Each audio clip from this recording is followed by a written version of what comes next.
Doing hiding our Yo, we're live. Merry Christmas, y'all. Merry Christmas. Merry Christmas. Shop for Salute. Christmas. Merry Christmas. Whoa, man, what do you got? Oh, fuck. Are they the Lady Gaga Oreos? Merry Christmas, y'all. Merry Christmas. Somebody's looping back. Laz, you have YouTube on? You're Is it looping. me on again? Let me see. Nope, not me. Anybody have YouTube on? I don't. Nope. I don't think I do. No, I never do. All right, what's up? It's gone. What's happening, everybody? Me. I wasn't ready. Merry effing Christmas. Yo, Vance, were they the Lady Gaga ones?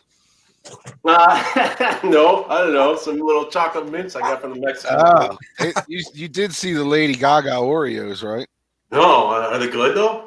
I have no idea. I just saw them in the magazine. They're like Oh. a pink cookie with a green inside or some shit like that. Shit flavor? Yeah, it's probably crotch flavored.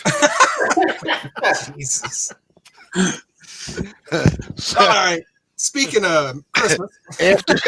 after she wore that slimy meat dress, whenever the fuck that was. You know, I already had. By the way, just so you got, I'm gonna be as transparent as I can. I've already had a couple pops of this, so Just a couple. So yeah. everybody, I don't drink, dude. I don't drink anymore, so everybody feel free. Little Christmas cheer. yeah, why That's not? it. This is what it's all about. Just hanging out with bros. All right, so tonight we're Christmas special. Thought we'd all speaking of special. Thought we'd all share some Christmas stories, music related Christmas stories, maybe. And then we're going to do the 12 random records of Christmas. See how this goes. All right. So, First off, hold on one sec. Go ahead, you guys. Let me mute this for a second. AZ Mick, what's up, guys? Hey, Hello, fellas. Hey, so basically, kind of thinking, all of us being music geeks, I guarantee you we all have Christmas stories related to music somehow, hopefully. So, thought we'd try and share some, celebrate Christmas. Yeah, I got a couple. I'm sorry to turn my back, but I have to show you guys something. I'm waiting. Greener already knows what it is. Uh-oh. Uh-oh. Oh, yeah. Oh, yeah. Oh. This New is, little buddy. this is Francis Albert. Right on. A new member of the family, huh? Wow, that's awesome. He's gonna be. His name's Frank, He's and cute. my family got him for me for Christmas. Wonder how big he's going to get. Probably about 40 pounds, Holy crap. right? He's half. What a cutie. Can you hear me? Yeah. Yeah. He's half bulldog, half Boston Terrier. Yes. Yeah. That's an interesting mix. It's, Look at that punim. yeah. It's gonna be a little brute. That's my little buddy already. Yeah, I had no idea, man. That's our third dog, by the way. We got 3 here now. House full. Greeno knows three's our limit. 3's his limit too. Yeah, definitely. Now I always said like Lita was a handful like training. Our second dog, she's real small.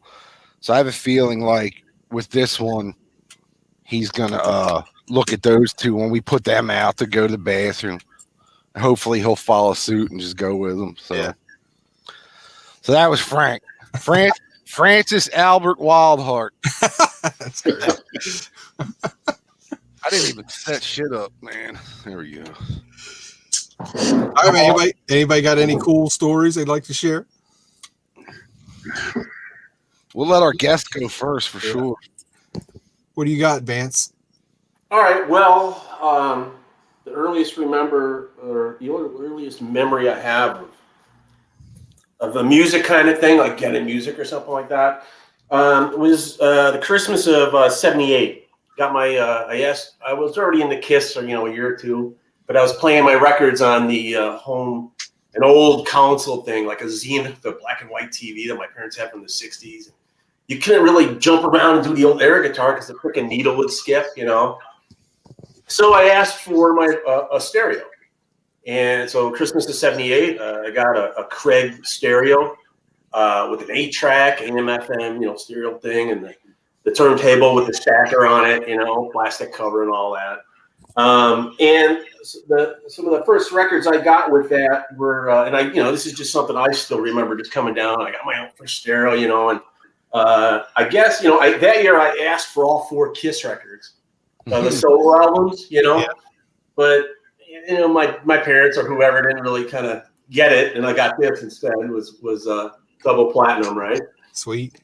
Which was fine. But in front of the stereo that Santa left was Cheap Trick's Heaven Tonight,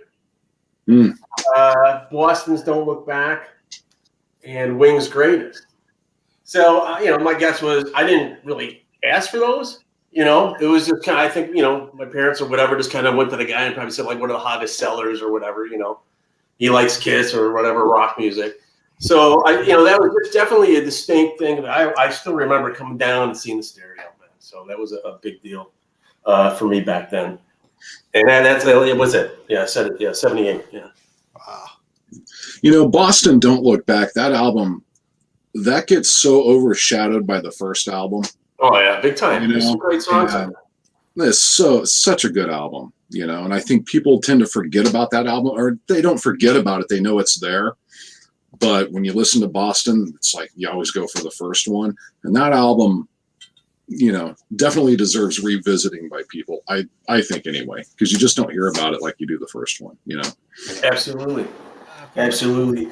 The other weird thing in my family, for some reason, during the late '70s and then kind of moving into the '80s, when we set up the Christmas tree, they put in an 8-track, and it was always Mac Davis, Stop and Smell the Roses. I don't know why, but I hear this, and it just reminds me of setting up the Christmas tree and the decorations in the house with Mom and Dad.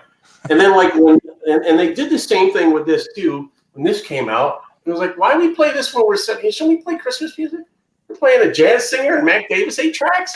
So it's just a weird thing, What was Mac Davis's biggest hit? I don't know. Well, on this, I think it was "Stop and Smell the Roses." But if you ever listen to some of the lyrics on this record, "One Hell of a Woman," the 2+2. It's a pretty risky song for country music back in the '70s, man. Talking about like trying to hit up some high school girl or 16. Or you little fucking pederast. Yeah, I mean, it was like... Mac Pederast Davis. Yeah, he had a huge hit in the '70s, man. That's what I was just thinking, but I can't remember what it was. I keep thinking it was "Don't Give Up on Us," but that was David Soul. But it was something. I know what you're saying, and I think I have it on a different record. Bad Leroy Brown, was that Mac Davis? No, that was wasn't that Croce? Hey, yeah, that was hometown boy Jim Croce. What was Mac Davis's biggest hit? Whoa, I forgot about the cell phones we can use in Google. Yeah. Baby, don't get hooked on me. Baby, don't get hooked on There you go. That's a great song, man. I don't know why, but this I hear this, and it's like Christmas time music for some goofy reason. I do, Vance. I have the same thing with John Denver. Yeah, okay. Oh, was it a Christmas album? This has nothing to do with Christmas. No. It was like a memory it was a specific memory of my mother and father when they were together. They got divorced when I was 6, so it's going way back. But I distinctly remember them listening to John Denver setting up the Christmas tree. It's like the same idea. Like when you hear Rocky Mountain, when I hear Rocky Mountain High, I automatically think of the green carpet we had, and then like off to my right, just putting shit on the tree. It's weird. I know. Yeah, I got a couple more, but we'll go around the horn. I was Yeah. gonna say, you guys talking about music that isn't Christmas music that makes you think of Christmas. Kiss does that for me. Mhm. Because early on, man, when you first got into Kiss, that was all you asked for like Absolutely. 2, 3 Yeah, Christmas. that was the year before. Yeah. Yeah, you wanted the albums, you wanted the puzzles, there was notebooks, dolls, all that shit. It was like, I just want Kiss for Christmas. You guys remember the Kiss pencils? Oh yeah. I don't know if I remember those. They were in like a 4-pack. White painted pencil, I believe, with the Kiss logo, each band's face, and their signature, if I'm not mistaken.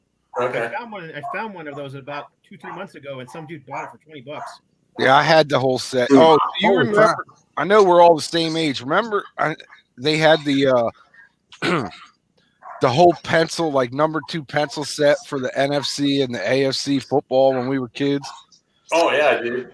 There used to be like a pencil machine at school. I mean, just pound, Well, like a quarter, a dime, or something. A pencil trying to get all the teams. Yeah, remember like Kmart, you could You get the Lions like 10 times. I'm like, what the fuck? Yeah. You guys remember, speaking of football, do you guys remember those little plastic football helmets? Fuck yeah, dude. Get them out of like gumball machines. Yep. I have a bag full of those around here somewhere, man. I think You got to bust out some Eagles ones for me. Dude, when I was a kid, it was those things. I mean, I was probably 5 or 6. Those are the things that led me to become a collector. Yeah, I think you're My right. mom would get them for me, so I started collecting them all. That's the earliest thing I remember, like collecting. Were those little damn helmets. Yeah, you know what? You're probably fucking right, dude. Yeah, I did the same thing, dude. Absolutely, yeah. That's totally. what started it all. A great analogy. It's probably so freaking true. Yeah, Fucking- that's what started. I mean, that was even before like baseball cards. It was those damn little helmets. Yeah, fucking Kmart quarter machines. They got us all hooked. I used to put them on the big gym dolls. You never knew at first what you got because you get like a blue helmet and the stickers would be inside the helmet. Yeah, You'd have to peel off the stickers and put them on the helmet, So you never knew if it was like the Broncos or, some other blue team till you opened it up and took the stickers out. I remember that for whatever reason. I remember that. I would always get fucking green and be all psyched that it was the Eagles and it was the Jets. I'm like, oh. Hey, highlight that last comment. Anybody? Nah, man. No, I never had it.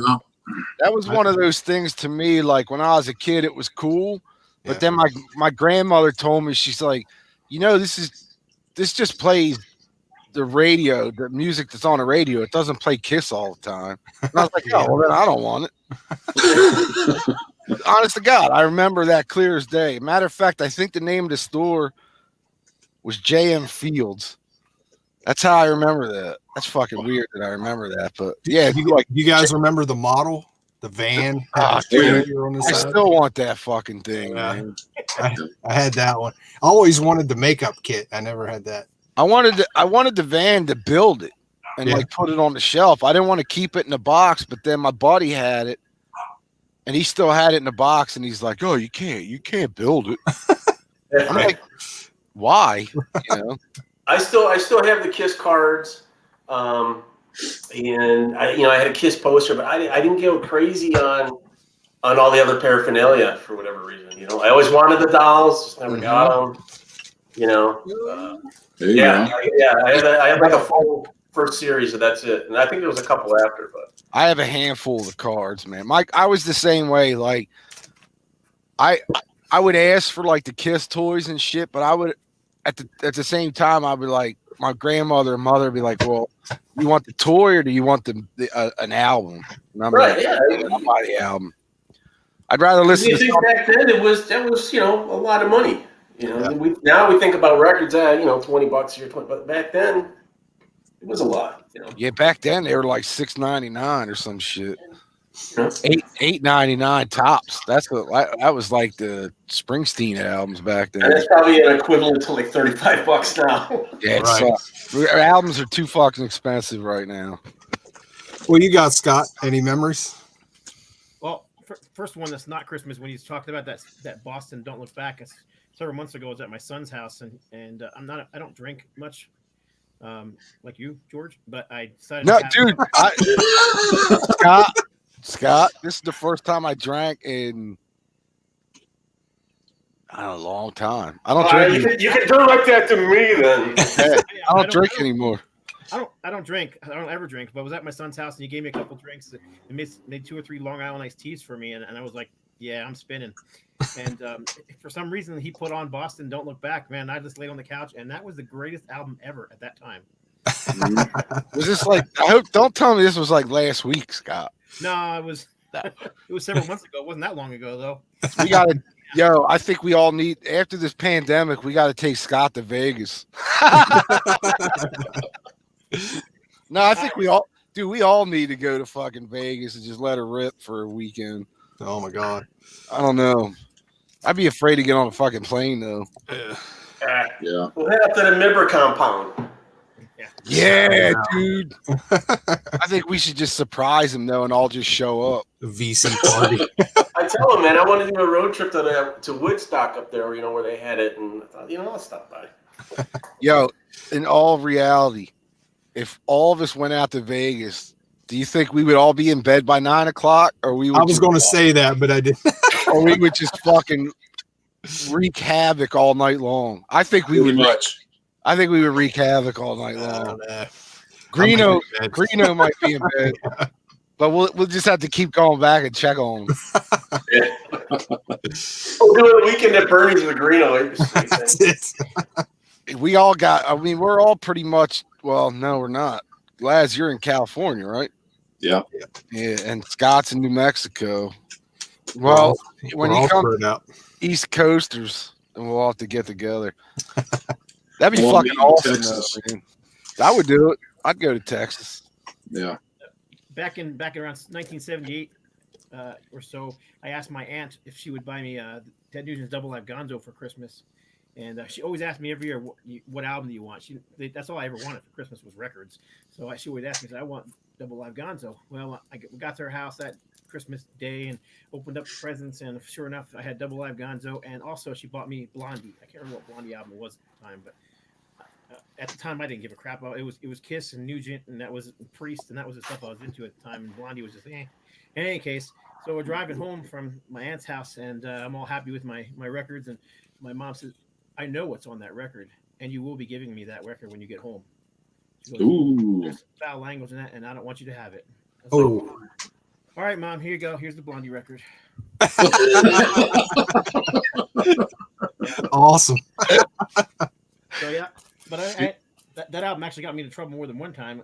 I got suspended from school for bringing that album into Music Appreciation Day in mid school too. So, like, I don't know, 6th or 7th grade. Really? Well, you're allowed to bring records in and play them, and I played them. I guess I didn't want to hear. Anybody wants to get mellow, you can turn around and get the fuck out of here. So. I got the same way in 2nd grade for Gene Simmons' solo album. Really? I went to Catholic school then. Oh, that's even worse. I was out of public school and I got in trouble for it. My mom got a lot of phone calls that week, and I couldn't figure out why. Like, they wouldn't tell me. Like, 2nd grade, you don't. But that, Yeah. The laugh at the beginning apparently scared the shit out of the nuns. So that and Wish Upon a Star, I imagine. Man, I think I took in. I forgot about that. That's right. He did do that on there. I took in Dynasty, if I remember right, when we got to play something. Yeah. So actually, I think that would have been what, 79, somewhere in there. 79. We all got to bring stuff in. I took in Dynasty, and another dude brought in Highway to Hell. Nice. And of course, he couldn't play that one, and that was on from there. It was like, okay, I got to find out who this AC/DC band is. That's about when I, kind of came across them. I took in Styx, The Grand Illusion. Great album. Awesome. No one knew who the hell it was, so Wow. I felt totally alone, No one knew who that was. Oh man, Dude, I've been listening to a shitload of Foreigner lately, like an asshole. what brought that on? Dude, we got Car commercial. no. Honestly, because I don't watch TV too much, so It's pretty bad when you go to like Safeway and you come home going, yeah, I got to spin that.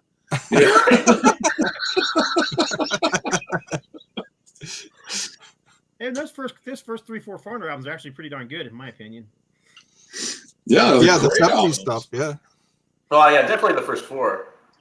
I and I saw them on that the fourth album tour, and then they lost me after that. That was the first big show I saw was Foreigner. We got a best of in at work on CD, so I was like, "Yeah, let me pop it in." And I was pricing a bunch of records, and it's like halfway through the record, I was like noticing like I'm singing every fucking song on there. So, so I was like, "Yeah, I'm bringing this disc in my car." So I've been listening to that. Speaking of Foreigner, have you guys heard the new Accuser record by any chance? No, not yet. Okay. Hold on. So I'm listening to this new album, side A, all the way through. Oh, sorry, side B. There you go. All the way through. Gets to the last track.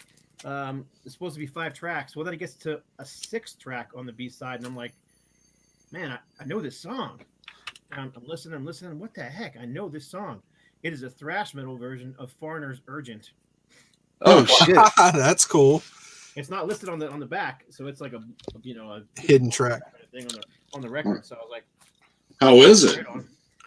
It took me a few minutes to even recognize it, because I mean they made it a thrash metal song. You don't recognize it right away, but there's no mistake in the melody. And then they go into the chorus, and there's just no doubt about it.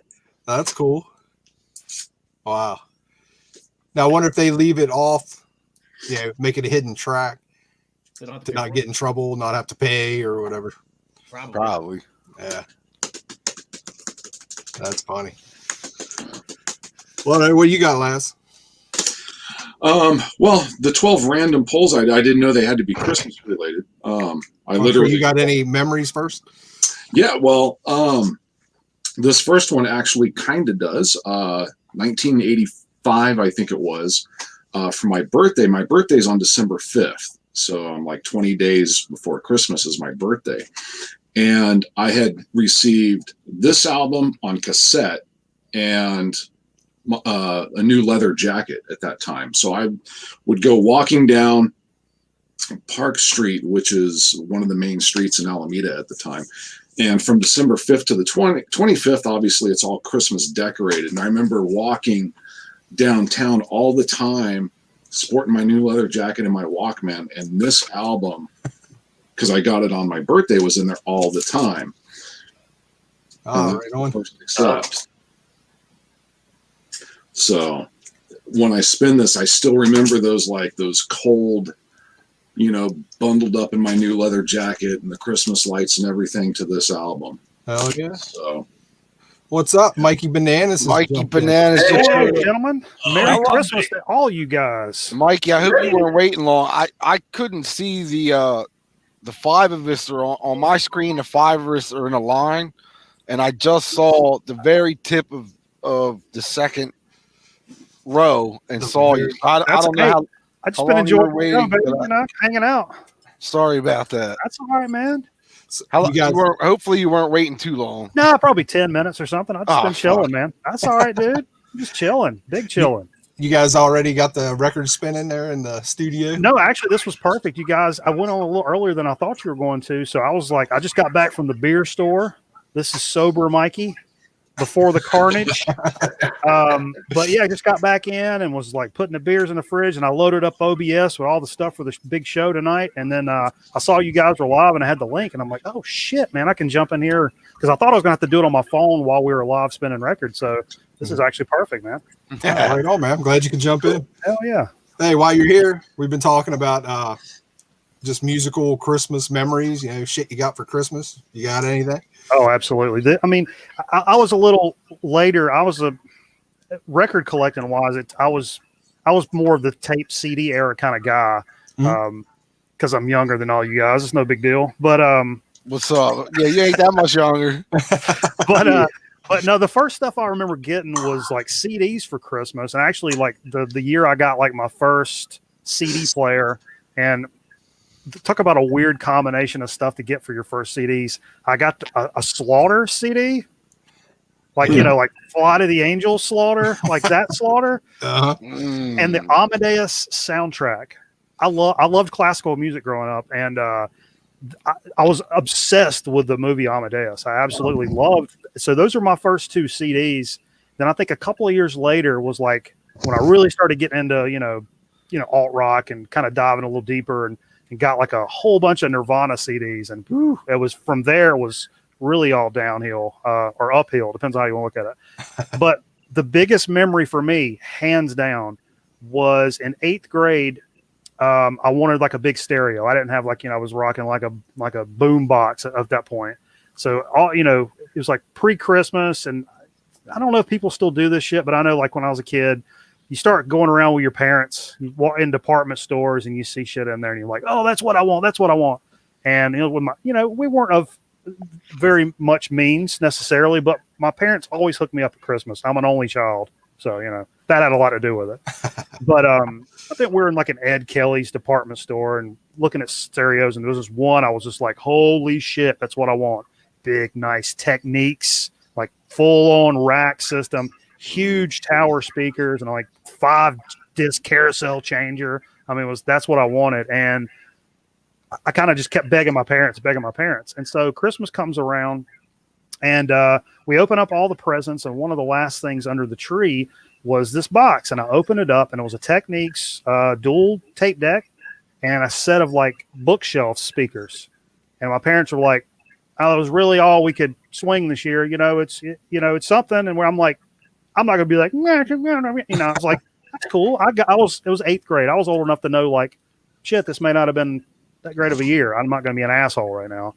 So even though inside I was like, oh shit, but so anyway, I opened up the tape deck, and then I opened up the speakers, and attached to the speaker box after I unwrapped it was a piece of string. And the string ran from in the living room where the Christmas tree was, all the way through the kitchen, out the back door, and into like this barn, this building where we kept, power tools and shit like that. But my parents were like, what's that string doing there? It's like, you may want to follow it. So I followed the string all the way through my house, outside and into the other building. And there sat this monster Techniques rack system. And the cool thing about that is still the speakers we rock on record night, Techniques A51s with I think they're 15-inch subs or maybe 12s. I can't remember. They're big.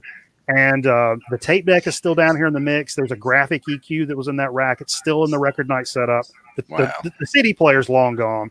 The tuner, I think the tuner started acting haywire, and the amp had a separate tuner in and out. Those ended up going kind of haywire. But the tape deck, the EQ, the speakers, and I used those. The bookshelves were surround speakers, so it was like a home theater thing. Still got those in the living room. I've had all that shit since 8th grade. That was without a doubt the biggest thing I ever got for Christmas, and the coolest way. My parents kind of fooled me and had to go find it, and I always love telling that story because it was like the greatest memory. And people would be like, man, you must have been rich, man. I was like, nah, dude, we were not rich by all means, but my dad was a fucking hustler, man. He was a grocery store manager, and you talking 70, 80, 90 hours a week. If somebody had a shift he needed to pick up, he was picking it up. He was a fisherman, so that's how he also sold guns. That's a story for another time. But he was always hustling and making stuff work. And I didn't get shit all the time, but when I did get stuff, it was like he really hooked me up. So I've always been appreciative for that Christmas, and I mean all the Christmases, but especially that one. Yeah, and you man. Still got some of it, man. That's yeah, awesome. And still going. Look at Techniques, man. I'll sing that song, and I don't have 1200s, which is stupid. I should have a couple of 1200s for the show, but yeah, that's all that stuff's still kicking strong, man. Oh yeah, that's awesome. I think it was 8th grade because I had turntables and all that before, but 8th grade I wanted a stereo system too. Mm-hmm. And do any of you guys, or do you remember, or did you get anything out of the Penny's catalog or the Sears catalog? Yep. That's dude. Oh yeah. My God.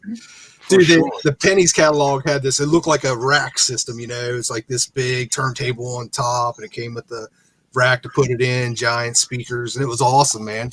So I begged and got that for Christmas. And then when you get it, it's all one unit. It's half plastic. You know what I mean? Yeah. It worked great. And actually, I used that thing for probably 7-8 years. But, and it had all the lights and all this shit that half of it didn't do anything, but it just lit up nice. Yeah. But that was the deal, man, back then. You look through the Pennies and Sears and all that, these wish books. And I was just telling Chromium Dioxide that I think it was and is the Sears wish book is better than any porn that's ever existed in the world, man. You start dog earing pages of that shit, man, every year. Yeah, oh, man. Fuck yeah. We got out of the blue for no reason. We got a Finger Hut catalog the other day, and this thing's like 2 inches thick and just filled like that, like a new wish book. Of course, everything is, a pair of socks is $185 or whatever. But it was like, wow, I didn't know anybody even made these things anymore. What I just see, they stopped. The IKEA stopped pressing or printing their fucking catalogs now. Yeah, I think I saw that too. That's pretty crazy. Yeah, it's the internet age. Yeah. You bring up a point. I think we've all had that. Except maybe Mikey.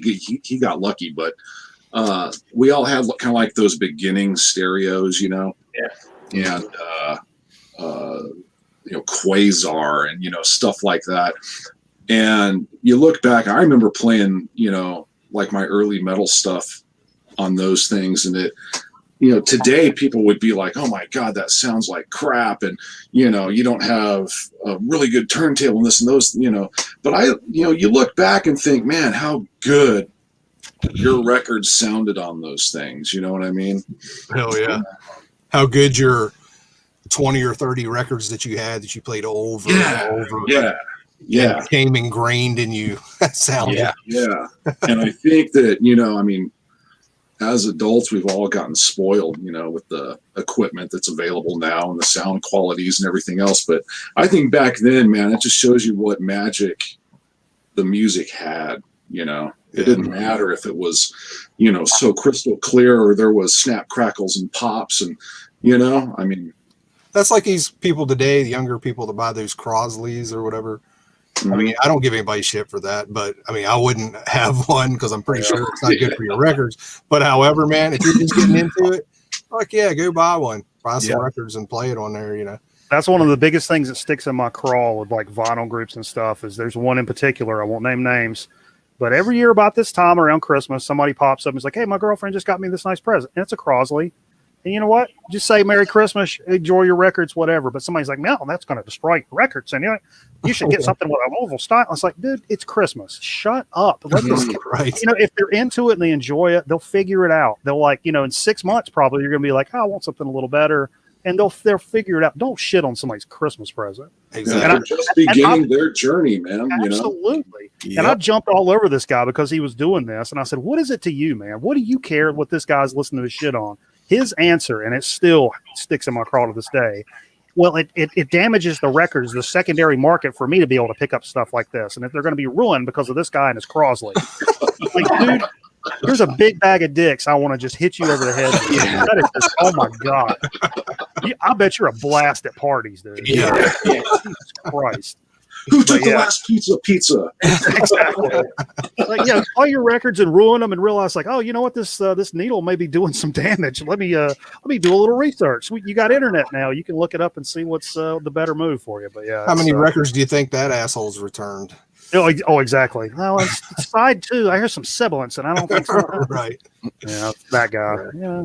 Yeah, whatever, man. Start out where you start and enjoy your shit. We all started with, And I guarantee you, we all have records that have been played on some pretty shitty freaking systems. Oh, absolutely. Oh, I get it. I still have all of my Kiss albums from that. I'm playing them on that Craig. Yeah. I got a friend at work, and he used to collect records years ago. He doesn't anymore. Now he's not even CDs anymore. He just does the download thing. He's an older guy. And I talk to him all the time about records, and he's like, man, he goes, I don't know why you haven't moved on, CDs. And I said, well, I do CDs. He goes, yeah, but the digital stuff. And he's like, every time you put a needle on that record, it'll never play the same again. I'm like, dude, I wish I had that good a hearing that I could tell each time I played that record, it sounded different, because it doesn't to me. Yeah, and every time you have a hamburger, you're probably taking a couple hours off your life. But, is that how you really want to live? Right. It's like, man, get over it. But that's kind of, I was kind of trying to think some stories myself. And Vance, man, I kind of line up with you, man. It was like 78 or so. And Double Platinum was the first Kiss album, and then went back from there. Uh-oh. Who you got, Scott? Oh, Roxy. She came to visit. Rocky. Roxy. like the club in LA, Roxy.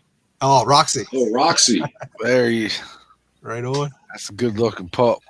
Yeah, she's a few years old now. She was a rescue dog. My daughter rescued 5 pups out of a drainage ditch in some little town in New Mexico, and found homes for all of them but her. So we just kept her. That's cool. That's good. That's awesome. Yeah, I got my first turntable. I was lucky. I had an uncle that owned a Radio Shack. So my dad, anytime I wanted electronics for Christmas, would hit up my uncle. So my first one was a Realistic. Right. Okay. I think mine was too. Yeah. You know what? Nobody should be shitting on Realistic, especially if that was all made by Pioneer, man. Yeah, it's good stuff. My first CD player, about 85, 86, was Realistic from my uncle. And that thing kicked until probably almost 2000 before it finally gave out. Wow. And I used that thing like crazy. But anyways, I got that Realistic, and then that Christmas I got the Kiss Double Platinum. And out of the blue, I didn't know who they were, but I also got Cheap Trick, but I got Live at Budokan. And then I got some weird shit like Elvis, Blue Hawaii. Is that the one on the blue vinyl? Yeah. Is that the name of it? It was a blue album, I think it was on blue vinyl. Yeah, that was just called called Blue. album or something, Blue Moon. Maybe that was it. Yeah. I think it was just called Blue. I got the live Beach Boys and Howdy Doody. Oh, dude. Wow. Yeah. Even at that point, I'm like, I don't even know who the hell Howdy Doody is, man. You know, this is the 70s. He was still on then. Was he in the 70s? Yeah. Yeah, he wouldn't. I'd never heard of him before. Howdy Doody. Yeah. Yeah, Buffalo Bill. Mm-hmm. Come on, man. Shit. Dude, I swear to God. Yep, I remember it. Really? Wow. I never heard of him. I do remember a year or two later getting a Realistic cassette deck. Mm-hmm. It was like just a little thing that I plugged into that old stereo and Yeah. used that. But I really didn't get into cassettes. But I remember that thing was solid too, man. It was a big piece of equipment. Wow. Well, you got George. I think you're the only one hasn't went yet. Well, the Christmas thing, the John Denver. That was the Okay. big memory that I really remember for Christmas. And then, of course, like, you know, the Frank and Dean Christmas albums and all the Italian singers and all that shit when I was a kid. But I'm pretty sure we're all the same. We probably, from the first Christmas we got music stuff, we probably asked for it every Christmas after that. I remember equipment or something. I remember asking for it year round after that. Yeah, exactly. I mean, that was always getting records or CDs, and there was a couple other ones that always stuck out in my head. Always asking for music. I mean, that was mostly it. Just give them a list of records and what comes in. And then it got to the point where I just need money. I'll pick the records out. Yeah, that too. or blank tapes. Yeah. Remember blank tapes in the back of the Sears catalog? They were in the bricks. Yeah. And you would get I remember the year the Maxell XL2S's came out. And I was like, oh shit, I gotta get them. They sounded great though, I thought. Dude, I found a box of at my mom's last night, or she had found a big box of tapes that I had. I've been still trying to find my tapes, and actually set up another tape deck I've got in the living room, not hooked up to a tuner or anything, just headphones. And I started popping these tapes in. I'm like, holy shit, some of these things sound pretty good. I mean, people are real quick to shit on tapes, but some of them are not, especially on headphones. I guess that was probably the big thing, but it sounded pretty damn good. I came across all kinds of stuff. They're kind of like vinyl, really. I mean, if you use good tapes and you take care of them, they're going to last. Yeah, there's some records that come out that sound like dog shit now, fresh off the press. So, yeah, no doubt. All right, so we talked about doing the 12 random records of Christmas. Hopefully everybody pulled out some albums and Mike, if you haven't grabbed anything, you got plenty behind you if you want to grab a couple. I can grab. You just grab just any random records. Random, man. We're just showing records for Christmas. See if you can remember them as you pull them out. I'm gonna mute my mic and grab some through different genres. Let's see what the hell I come up with. Hell yeah, man. That's kind of what I did. Just pulled one from genres. Just That's kind of what I did too, man. So, Yeah, I just didn't look and just put my finger, looked down, pulled out, and went, okay. Yeah. Just Same did thing. that. We'll go ahead and start, Les. Okay. I should probably wait till George gets back for this, but this just happens to be probably my favorite record by this band. Not album, but record. And AC/DC 74 Jailbreak. Oh, yeah. Favorite album by far is Let There Be Rock, but this right here, I know it's an EP, but just absolutely love this. So love the video for Jailbreak. Yeah, well, in this one, actually, my ex-girlfriend before my wife, I dedicated to her back then, Soul Stripper on here. And so every time I listen to that now, I still think of her because of that. But yeah, 74 Jailbreak, man. Love that album. What you got, Vance? I kind of went by genres. I wrote 12 genres down and picked out one. So for each. So I started off, I pulled out the blues. I pulled out a little Muddy Waters, Hard Again. Hell yeah. Great album. Muddy Waters, Chicago Blues. So I had to show a little Chicago flavor in there. That's cool. I pulled one blues too. Yeah. What you got, Scott? I didn't really get up and do a whole lot. I actually have just piles of records behind it, maybe put away from stuff I listened to over the last couple 2 weeks. Oh, yeah. Grabbed stuff out of there, but here's one that. Oh, yeah. Kraftwerk? Computer World. Mhm. I was actually playing this in my I'm the operator with my pocket calculator. I almost heard my son's listening to it, and he goes, "Was that created like on an actual calculator?" I'm like, "No, it was a synthesizer from back in the day." But anyhow, he thought it was horrible, but yeah, he didn't grow up with it like I did. Yeah, that's an old high school album for me right there. That's a great album. What's going on, Garner? Christ, I can't count. Hey, Garner, all right.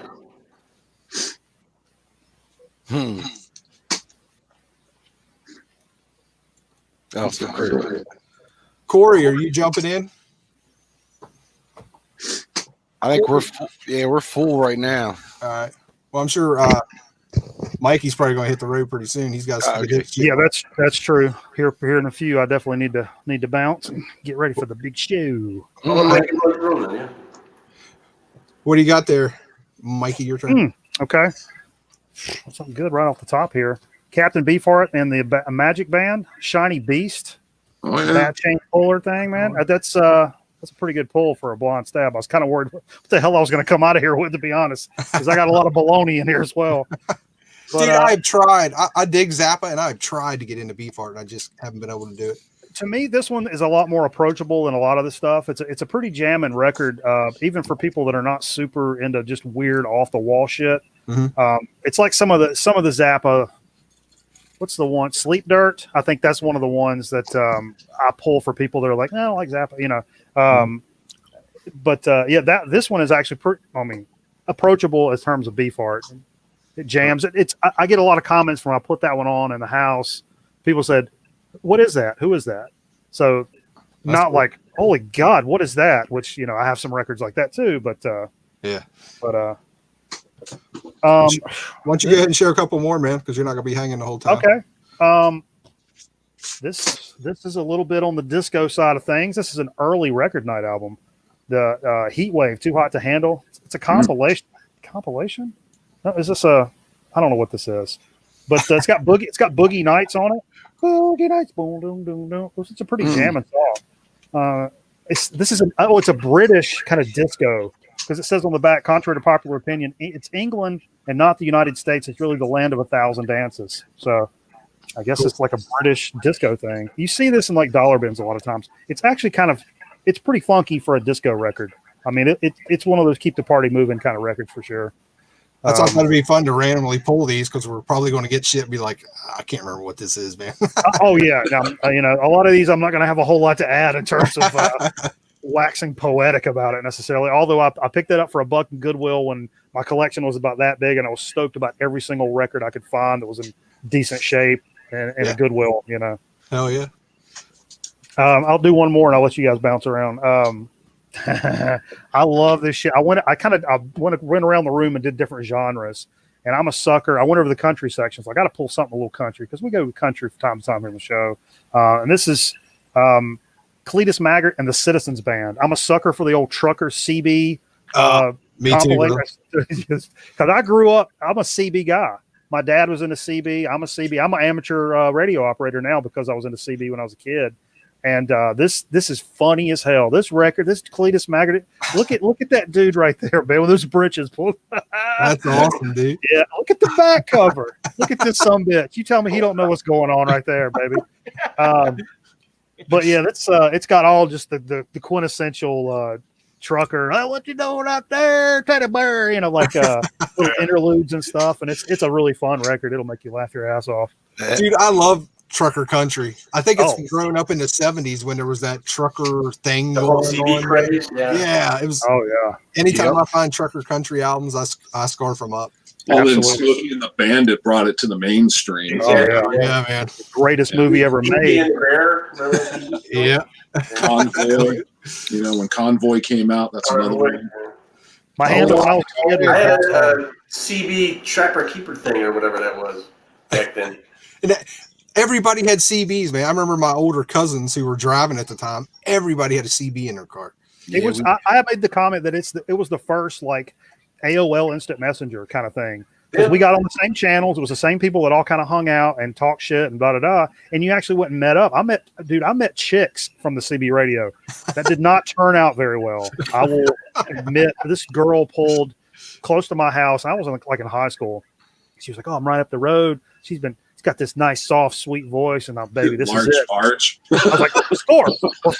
We're finally going to score!" Like I felt like Beavis and Butthead. And I walked up the road. I told my parents, I'm like, "I'm gonna walk up the road a minute. I need some air." And walked up to where this chick was parked and got in the car, and I could smell her when I opened the door, babe. Man, it was. I swear to God, it took her 2 trips to haul ass. Yeah, it was a sight, and she was a very nice girl when we hung out. I remember she was wearing like a velour jumpsuit. I don't know why that sticks in my head, but yeah,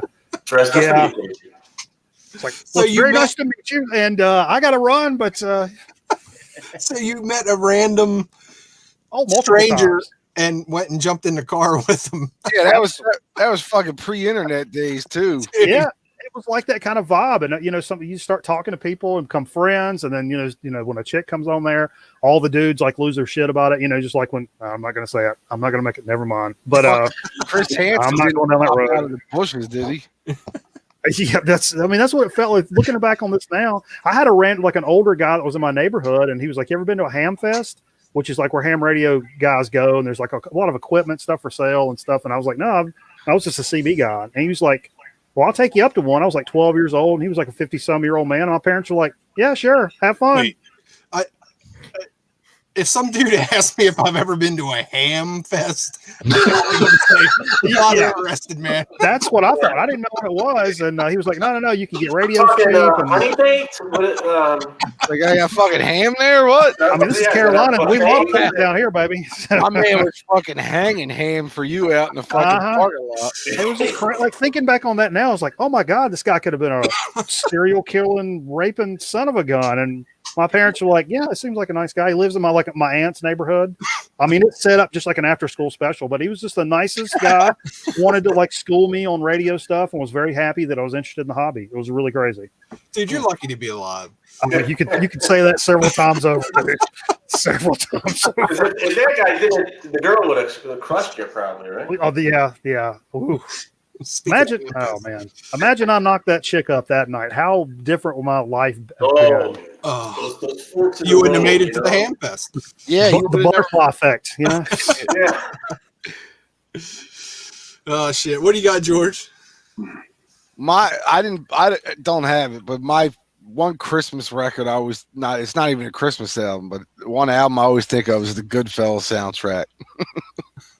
Because I watch that movie every year at Christmas time. Really? Yeah, dude, it's fucking weird. I watch that and Godfather usually around the holidays. You didn't pull 12 random records, George. They're right next to you. No, I was going to, but then the pup showed up. So yeah, pull one next to you. Just yank something crazy out. Just close your eyes and pull. Or is that all AC/DC? That's all AC/DC. A record. A record. Oh, yo, here we go. Here you go. I'll pull a CD. Hold on. This is awesome. Muddy Waters. It's called More Mississippi Waters Live, and it was recorded at the Tower Theater here in Philly. Oh, right on. And it's got the whole Johnny Winter set and the Muddy Waters set. So it was part of the when he did the album, I think it was 3 studio albums with Johnny Winter. Mm-hmm. And then they released an album that's just called Muddy Mississippi Waters Live. And this was taken from those sessions basically. That's cool. But it's the whole show. It's fucking awesome. And it sounds like the live album. Can't have too much muddy waters. No, I don't think so. Well, my first one comes out of the miscellaneous section, and hopefully we're all of the right age. Maybe even Bananas here will have seen this, but the Rock album. Oh yeah. Everybody remember this K-Tel classic? K-Tel, yeah. Oh yeah. I don't know that one. Steve Fever really? loves K-Tels, man. Oh, this thing used to be everywhere, man. It was one of those I remember seeing all the time for like. I still love to watch those commercials. Yeah. I still yeah. do. I still watch those commercials on music. This has Electric Light Orchestra, Foreigner, Dirty White Boys, Eddie Money, Robin Trier, BOC, Cheap Trick. It's got everything. Stick, Boston, Jethro Tull. But that was definitely a memory from when I was a kid. Had Yeah, that absolutely. Freedom Rock, man. Turn it up, man. Oh, yeah, Freedom Rock. Hey, man. I love the fact fucking have that record. Yeah. Vinyl Archivist said he had that K-Tel album. Hey, Patrick. All right, what you got, lads? We said different genres. This one got pulled. I don't know if anybody knows these guys. I absolutely love this band, though. They've been through some different alters, but this is Zolar X. Oh yeah. You guys ever heard of these guys? Yep. Started out as a glam punk band in the late 70s, and then didn't get very far, and then kind of got back together in the early 2000s. And there was a television show for like upstart bands. It was kind of like a competition to get a record deal, and they actually formed into this version of the band and went on that show and didn't win, but ended up going on, and they're still going today now. And this is an album called X Marks the Spot, which is just a killer album. And this is 2007, and they're still going now. They're based out of San Francisco here. Dude, there's some crazy stories about that band. I was just watching a thing on Eddie Van Halen. The producer or a producer was in the studio and blah, blah, blah. And he's talking about some of the old Van Halen stories. But they were saying, that dude was saying back in the day, in the 70s in LA, those guys would walk around like that. They stay in costume with their antennas and everything. Mm-hmm. And they actually developed their own alien language that they'll talk in. Yeah. It's just nuts, man. There's a story about the singer who was at like a supermarket, bought food and went outside, and these rednecks got a hold of him and beat the shit out of him. He gets up off the ground, they said, and like wiped himself off, and he looked at him, he said, humans are so strange, and just walked away. Yeah. The dude they say they were just completely into this character thing they had going on. I saw that same interview. That was the guy that remastered all the Van Halen demos, wasn't it? Yeah, because it came around because as he was going through the old tapes of Van Halen, there's a section where David Lee is talking, And he goes, humans are so strange. And Yep. that's where that all came from, that dude getting his ass kicked by some redneck. Yep. That's a great That's fucking cool. story. And that thing, man, that whole it pisses me off too, because he remastered all 40 tracks for the Warner Brothers demos for Van Halen. Yeah, and he didn't do anything with But them. like 15 years ago. Yeah. So they're still sitting in the vault, Warner Brothers, all done, ready to go. It's just Hopefully all that stuff will come out. it was supposed to. I don't know. Unless it was in the fire. Oh God, I hope not. What you got, Vance? All right, well, like I said, I pulled up I made 12 categories, so I'm going with the soundtracks now, and I thought this would be interesting. It's not something we normally show, but this is the Ben-Hur soundtrack. Mm. And this is on a box set, right? Fold it up like this, it comes out. We had the record here. No big deal. It's only one record? On DM, yeah, it's one record, but it came with a book, right? Oh shit. I found this at a yard sale thing or whatever. I said, "Oh, this is kind of neat." You know, I mean, I've always liked the movie when I was a kid. So I get the book and I'm flipping through it, and there's like complete like posters that come in this book that you can cut out and everything. I'm going through it, and then I find these two tickets. These are tickets to the theater from 1960 that these people, whoever had this before, went to go see the movie. Wow. That was kind of a neat little thing, right? Yeah. They went to this Michael Todd Theater in Chicago here, and 2 orchestra seats. And it's hard to see the date, but it's the 24th of September in 1960. Wow. That's No, cool, yeah. man. Now, see, Yeah, that's the I kind of thought- shit you're not going to find by downloading music. See, Exactly. And I was like, wow, man, it really kind of, totally made it really cool, But, so yeah, I thought that'd be a cool one to show for soundtracks. It's not something we normally show. So. That's awesome. One of the coolest things, that's probably be a good topic for one of the future shows. Yeah. But one of the coolest things I ever found in a record Mm. was a glossy 8x10 or whatever of this giant breasted topless chick, and it was autographed and signed to some dude who I assume had Hey, this- hid it in his record so the wife wouldn't find it, and then he sold the records. As soon as I pulled it out, I'm like, "Hey, come look at the wife comes down." Like, what the fuck are you doing? So well, shit, man, I used to slide, Hustler magazine pictures into my Kiss records. there you When I go. was a kid, we'd find that we'd go out in this field and we'd find these old magazines. We'd slide them in there, and I remember I was like, man, I wish I kept those in there. I found pot seeds in gatefolds. Yep. yeah, still do all the time. Yeah. Biggest thing I ever found, and I still have it. I found an autograph. I found a letter and an autographed postcard written by Bill Brunzi, Big Bill Brunzi, like the old blues musician out of You Chicago. finding that? I thought you were going to sell that. Did you end up keeping it? No, the letter I sold. The postcard with his signature and everything I kept. Oh, okay, cool. Right on. That was cool though. Oh yeah. Well, you got Scott. You're next. All right, this is a record that you, Greeno, and I have a little bit of connection on. This is Oblivion Night. Oh yeah. American heavy Oh, metal. nice. So Greeno, he's like, hey, I got this record. I don't really like it. He goes, you want to check it out? It's a little bit too heavy for me. I don't remember what you said, something like that. Uh-huh. I'm like, yeah, send it on. I'll check it out. So I get it here and I put it on the turntable. I'm spinning it. It's some kind of black metal crap that I really wasn't into. So I was kind of bummed. I'm like, but these songs don't match up with this cover. So I start looking at the numbers that are on the dead wax. The actual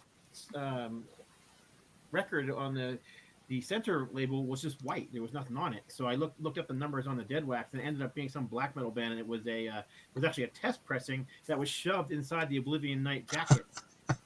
So Wow. that's what this originally was. When I'm like, but now I got to find Oblivion Night because I got to hear this band.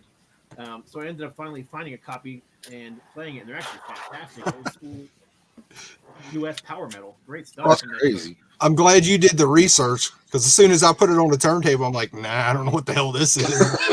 I figured out what it was. Remember Rui Martins? Yeah. Yeah, Rui Martins flipped out. He's like, you got a test pressing of that? And I'm like, you want it? You can have it. So I sent it out to him. He was overjoyed to have it. So That's awesome. It found the home, man. That's good. Yep. Right I on. don't know why someone shoved it in an Oblivion Night jacket, but It was supposed to just be in a plain white sleeve. But that's what he did. I wonder if somebody got the test pressing and didn't have a cover for it and just shoved it in that. That's probably what it was. Yeah. Anyhow, We got bananas. You want to share a couple more? Yeah, absolutely. I went over to the blues section. I figured to do something a little diverse, and actually pulled up. I've not had this very long. It's R.L. Burnside. Fuck yeah, I love that dude. Yeah, he's one of the best. The documentary "You See Me Laughing," if you've never seen that, it's definitely worth checking out. Yep. It's about the fat possum guys that go down and resurrect the Delta bluesmen, where they otherwise just kind of go by the wayside. This is a 1998 Fat Possum release. It's called "Come On In." And it's really kick-ass Burnside record. He, later on did some kind of adventurous stuff or Delta Blues stuff. But I picked this up. This is probably this year or last year I picked this up, and it's kick-ass. I guess it just kind of stuck to my fingers when I went over there. But Matt, I might play this on the show tonight here in just a little bit. I'm gonna be honest with you. Have you heard Ass Pocket of Whiskey? Oh yeah, That's I've got that one. I think I've got a couple of Burnsides. I've got a T model Ford 10-inch. That is kick ass. I've had that for a long time, and T model Ford was just batshit crazy, and I love it. Yep, I love it. Told the story about getting shot, and he went to prison. It was crazy. His dad beat him where his ball was hanging out. That story, that's crazy. I wonder another Groman record night classic. I just went over to the funk section, took a blind stab, doing it to death. The JBs. Woo, sweet. They have to play this one tonight too. This is about as funky as it gets, and of course JBs being James Brown's backing band. And I don't know how many. You guys know how many JB records they put out on their own? I have 2 or 3, I think. I'm not sure how many they did total. I have that one and a couple other ones. I've only ever seen this one around, and I got this for $2. It said fair/good. Wow. I can't find. Well, somebody could find something wrong with it, but it's not. It's definitely not. They were. I have a reissue of it. They were all reissued, and they were. I don't know if they still are. They were relatively cheap. I think I paid like $10 or $11 for them. Yeah, that was like 3-4 years ago. Wasn't it? Yeah. That's cool stuff, man. Hell yeah. You want to keep going, or you want to flip it around? Yeah, go ahead, man. Do one more. I'll do one more. Pulled over. This is, I think, from the jazz section. That's where I filed this. The 11th Hour, the 11th House with Larry Coryell. Another smoking ass record. This got water damage. I picked this up. I don't know where, but the record's in okay shape. Larry Coryell is just an absolute monster. And Alphonse Mouzon plays on this. He is an absolute beast, man. Anything with Mouzon and Larry Coryell, I always pick up. I think this is their first record, maybe. No, I can't remember. I've never checked him out before. 1970. I can't tell. I can't see what year that is. Yeah, definitely worth checking out. Fusion-y stuff, but just monster guitar and drum. I mean, the musicianship is out of this world. Right on. For that kind of stuff, for sure. Cool. What you got, George? What? I said, what you got, man? You need another shot? No, here. It can't go. I didn't know you said my name. It can't go. We can't go past showing the new ZZ Top. Right? Oh, there it is. There we go. Well, it's the live in 80 thing. Oh shit, man! Right on. But it's those Dio reissues that came out the last couple of weeks. Yeah. The Spectrum one. It's part of that cheaper series, so it was only I think it's only a list of like $22 for a double. Oh, that's cool. How's it sound? Have you checked it out? That's fucking great. It's the Rock Palace show from 1980. Right on. So, and then having that. My distributor got this back in, which is fucking weird because when this album first came out, I tried like hell to get the independent record version of it, and that's the Billy Gibbons Big Bad Blues. Oh, that's cool. Yeah, this was like the indie, the Red Hot Red wax. Huh. But they had when the album first came out, this was like the indie exclusive. Never got it. We couldn't get it. And then like 2 years later, I ended up getting one from my distributor. Right on. I have to look for that ZZ Top. That looks cool. Yeah, it just came out like maybe last Friday, I think. Right on. Yeah, I've had that on CD for a little while. So yeah, it's just I actually do believe it was pressed on vinyl before. Was it? I think. But I have the Blu-ray of it when it first came out years ago. But I didn't. The only reason I grabbed, I didn't get the original vinyl. I didn't even know it was on CD either. Do we have a time marker when we said ZZ Top for everybody playing at home? Yeah, they do. 1 hour, 4 minutes. Every Very video. good. The password is Gibbons. All right, next one I got pulled out of the 70s section. It's Whiskey Sticks. Nice. These guys, this is just like some weird little band out of the Northwest. It's actually on that Northwest Metalworks label. Oh yeah. Yeah, and these guys recorded basically in like a shed somewhere. And this is total like Deep Purple love. You know what I mean? Oh, cool. Oregon and all that. And if you never checked out that label, Northwest Metalworks, man, it's very cool. They do a lot of they reissue a lot of stuff to come out of the Pacific Northwest, you know, hard rock and metal wise. And speaking of which, I just got this in. They've been working on this book about Pacific Northwest hard rock and heavy metal for like 5 years or probably Oh longer. yeah, you were telling me about that. It just finally come out. Oh yeah, I saw your Yeah. post on that. It's like, holy crap, look at the Look at size that, of this thing. And it's got like everything, man. This is really impressive. Tons of pictures, and it's not just like quick little things about the bands. It's like pretty in depth. And I mean, anybody interested, just check out Northwest Metalworks on their site. I'm sure they still have some, but Cool. holy crap, man. I mean, that's a serious labor of love, man, to put out. Fuck yeah. This year. Wow. So we got Laz. I was surprised I pulled this. This is a test pressing. I've had this for years. This not much to see here really. It's just in a black jacket, but this is the Final Tap. no. No, this is Blue Oyster Cult. Nice. This is the test pressing for On Your Feet or On Your Knees. Wow. Right The on. original. Nice. Yeah, it's an original test pressing, not a reissue or anything. In fact, I still have, if I remember right, yeah. So the original paper jackets with the notations on it there. Holy shit. Wow, dude. Where did you come across that? You know, dude, I've had it for so long I don't even remember. Probably Just when in I the used shop? to find stuff like this was in San Francisco, late 80s sometime. That's awesome, man.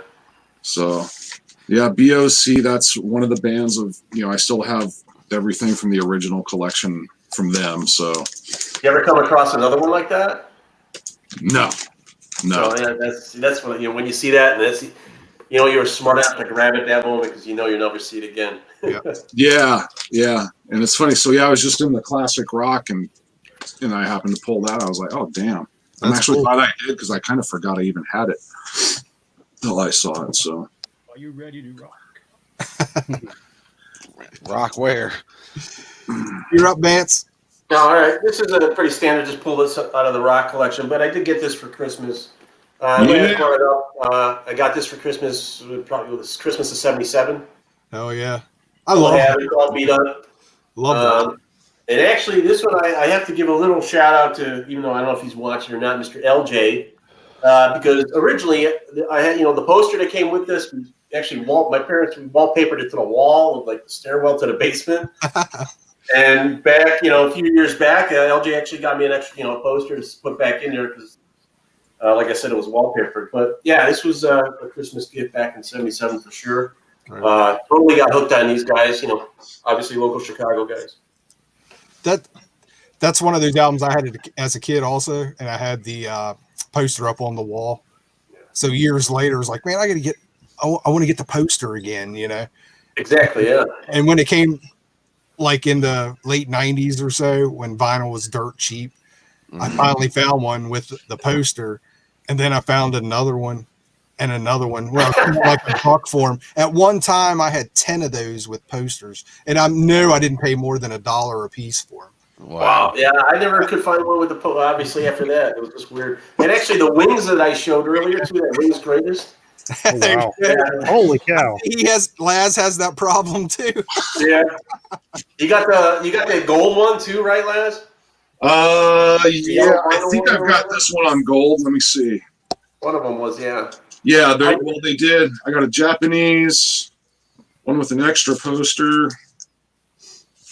promo, one with a poster and an ad, color vinyl. So yeah, that's the gold one. Cool. Yeah, and then the Wings album was the same thing with the poster, and I think LJ hooked me up with the poster for that because that poster got trashed somewhere along the lines. I freaking love that album too. That's a great Styx album. Yeah, it is actually the one I go back to now the most. Yeah, same here. Yeah. What you got, Scott? Some prog rock. Gentle Giant. Oh, yeah. Oh, right on. Octopus, just a band that I've been really getting into as of recent, so I've been playing a lot of them, and they were recently reissued, so I've grabbed a few of the reissues. But even the older albums aren't really that expensive. The original, original pressings. So, yeah, just fantastic prog rock. Awesome cover. Oh yeah. The cover's cool, and it's also, let me pull it out because it's a gatefold cover, and if I I used to play Gentle Giant all the time. For some reason, I just kind of stopped. We were talking about that a couple of weeks ago. It's like, why don't we play Gentle Giant anymore? They're great. And that's Roger Dean artwork, right? Yeah. Artwork stuff. Yeah. Killer. Yeah. Pretty cool. So anyhow. Yep, fantastic. Just straightforward prog rock. I don't know why people they don't seem to get talked about in the same breath as bands like Genesis and Yes and whatnot that they should be. Totally. Hey, Corey wants to know if that's on Vertigo. It was originally. It's repressing, so I can't remember. No, I think I can't even tell you what it's on. Got me. It's a recent reissue. Oh, it's a newer one. Yes, it's probably not. Yeah, I don't know. I can't even tell you what label it's on. Obviously, whatever the label is, they don't give a crap because their logo is nowhere to be seen. I don't know. Right on. How many you got left there, Bananas? I can bust through what I got left, man. Like 2-point type, man. I don't have any magnifying glass to read it. So. I've got like 6 left, but I can bust them real quick and let you guys move on with it. Let's do it. The Numa band. I picked this up. The old boss man from the Record Night Lore gave this to me in a big stack. I don't really know much about him. I remember being kind of fusion-y, if I'm not mistaken. Kind of lighter jazz. Can't remember what that's. Mitsubishi Audio Systems. That's the label. Is that a label? No, Ovation Records. It's a promo copy. I don't know. We played it on the show. It's pretty decent. Something that's I don't really know much about. Mahavishnu, the orchestra with John McLaughlin, The Inner Morning Flame. Kick-ass record. I love all the Mahavishnu stuff, man. I can never get enough there. It's funny. I've pulled this and that Larry Coryell, and that's kind of in that same kind of vein. The over-the-top musicianship, fusion stuff. This Billy Cobham's on this, of course. That's all you need to know. One of the first records I spent $20 on, and it was a brand new record, but I was just a Goodwill guy until then. And Mike Patton's Mondo Cane.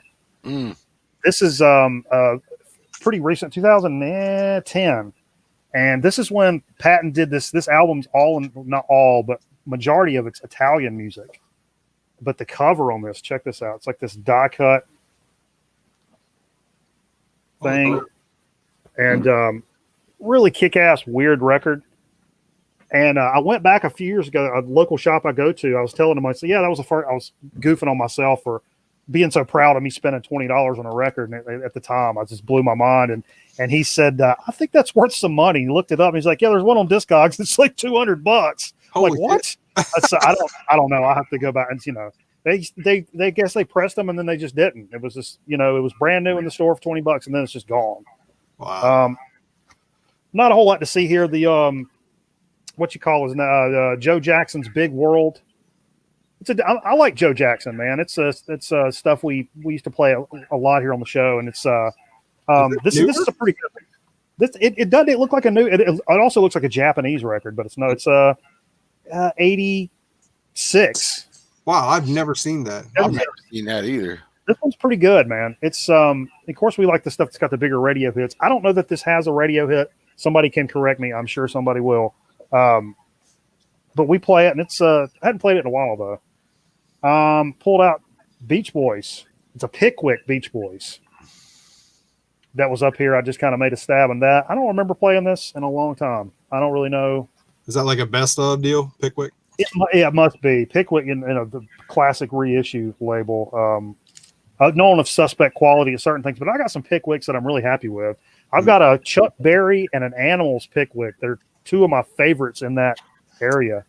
And the last one I pulled out, George Thorogood and the Destroyers. Nice. Oh yeah. Hell yeah.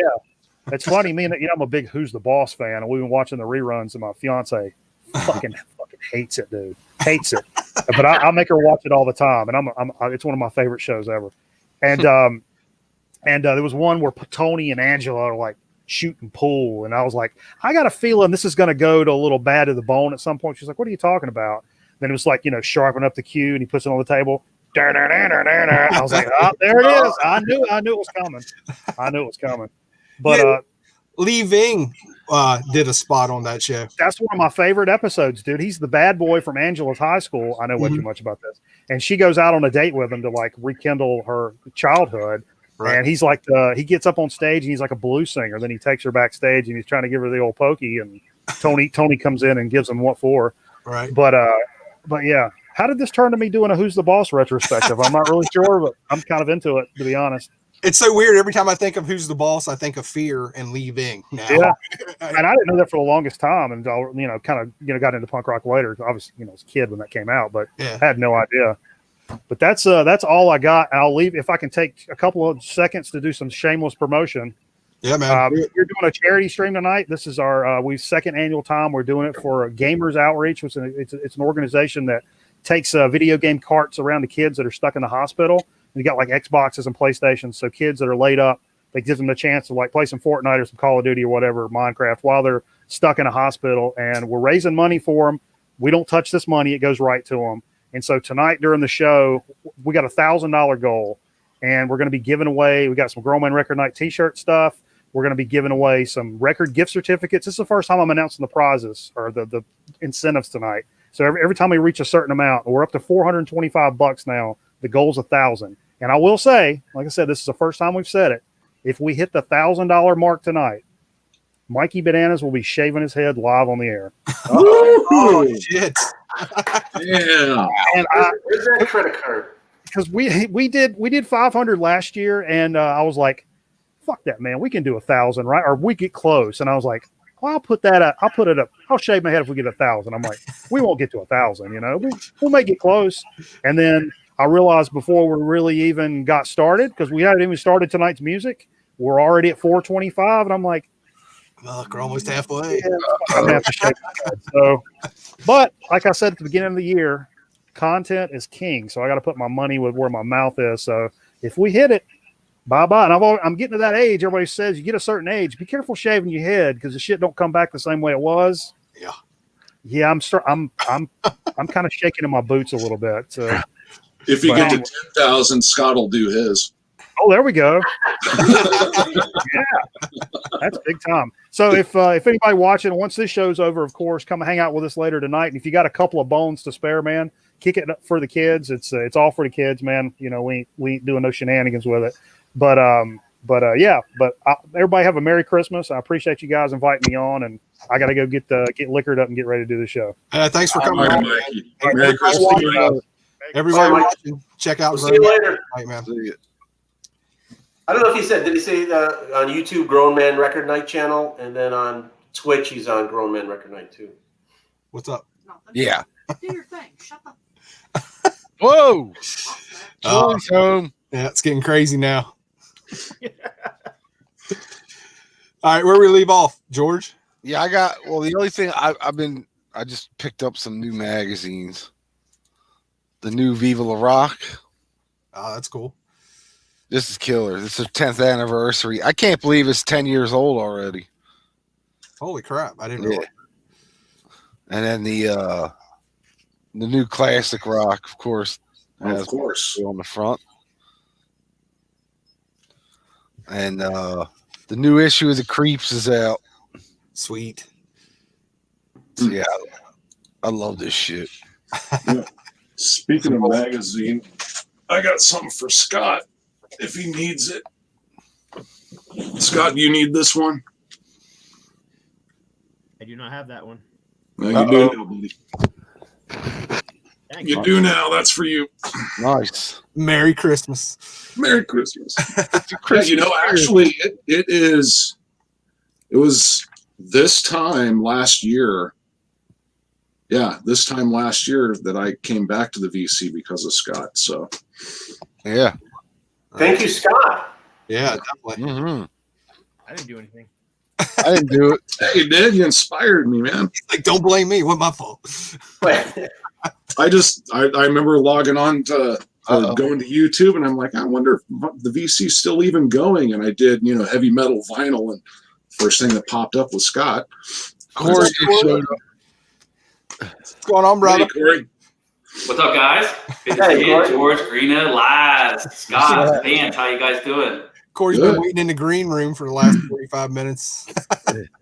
That's okay. It gave me time. So while I was sitting here watching the show, I had my wife go grab 12 random records. I said, just any 12 from anywhere. Ooh, And wife's then choice. Yeah, she handed me the Oh, stack, that's and then while I was listening to you guys engaging in the chat, she did my work for me. So I'm ready to go. Just kind of jump right in Mickey's spot, and then I Here's can't see 12 the Journey song, but I do hope to go hit Mickey's show a little later tonight, Grow Man Record Night. What was that? I can see it now. Here's 12 Journey records. Yeah. I already almost told her to take some of these back. So yeah. Hey, go ahead and show two, and I think you'll be caught up with it. Yeah. All right, the one I almost told her to put back. This is Hawk Lords. Hawk Lords. Look at the homoerotic cover there. So I was like, I gotta stick to it. All That's right, a plasma. this is really Hawkwind. Is that a? Oh, I was thinking plasma. Oh yeah, it's You're right. Yep. Yeah, so this is Hawkwind. This is their late '70s release. I wish I had a lot cooler one to show, but this is part of a collection that I inherited. I got like an instant Hawkwind collection of their first 19 or 20 records, if you guys remember, about 5-6 years ago. And this is a late '70s one. It's almost like a new wave kind of sound, electronic. And if you look at the cover, this looks like '80s, kind of like an '80s, but it's late '70s. But it's actually not that bad. Wow. Well, that's a good instant collection of a band to get. That's for sure. Love Hawkwind. yeah. You got one more, Corey? Yeah, so if Garner's still on, I was glad she grabbed a 45. I can't read it. Is that Peter Rabbit? This is a 1966 garage rock track. What is this? What's on the front here? I can't see it. Are You Ready on one side and Peter Rabbit on the other by DJ. There we go. Mm. I also got a collection, nice big stack of VG quality VG stack of garage rock, and it's spun a bunch of those this summer. So just loving that garage rock stuff. Right on. Nice. Sweet. Hey, you got a question down there for you, Laz. Let's see. Hey, Laz, I sent you a few records a while back. Probably the one that might trigger your memory was Yes album UK Plum. I never circled back to see if you got it. How far back? I don't remember getting a Yes album anytime in years. I'm back when I was originally in the VC. God, I hope you didn't send something in it didn't get here. Uh-oh. A while back. How far back is a while back? All right. I guess I'm next. My pool was out of the punk section. And I love this freaking album. Radio Birdman. Fuck yeah. Was lucky enough to find it's a gold stamp promo on Sire original. Nice. Australian the Australian MC5 basically. When what was his name? Des Trex or whatever from Detroit moved to Australia and pretty much started an MC5 sounding band. Mm-hmm. That MC5 and the Doors mix to me, I've always thought. What do you got, Laz? Okay, next on the stack. Favorite album by this band, favorite cover of an album by this band. Budgie, Night Flight. Great album. Yeah, awesome cover. Yeah, good old Derek Riggs. But just love this album, man. Love this album. I was just digging through my budgie the other day. I was going to pull one to spin. I haven't spun one for a long time. What's up, Vance? What you got? All right, this one I went to the jazz section and pulled out this Getz and Gilberto. This was actually my uncle's record back from the 60s, so this is a 60s press on Verve. He passed away in 87, so it was always kind of sentimental just to hear this. And he used to listen to a lot of jazz, too, so I got a couple of his records. But really nice, clean version of it, too. Right on. Michael Craw, Never Run Into Budgie in the Wild. It's been a long time since I've seen any Budgie in the Wild. Yeah, I think I got. Corey is digging for something. Oh,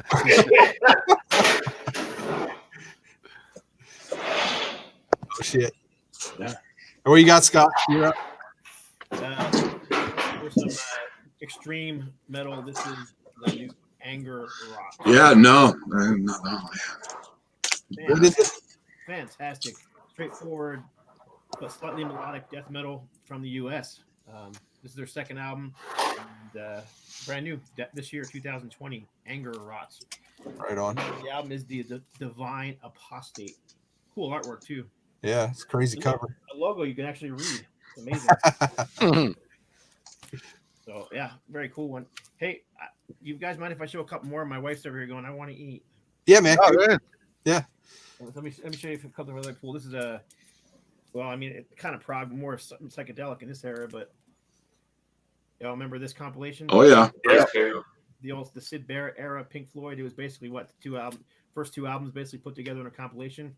But I mean, I was a kid when I first got this, and what kid doesn't love a little of that and that, you know? Oh yeah. So I've just always loved this compilation. The cover's cool, regardless of the fact that there's boobs on it. But it's just, I always loved it's just one of those albums you can play and sit there and stare at the cover forever. Not only on the outside, but there's more pictures on the inside like that. So right on. I'll do one more. This is a kind of an embarrassing one for me. But this is early 80s heavy metal band, Tell the Truth. Philadelphia is the name of the band.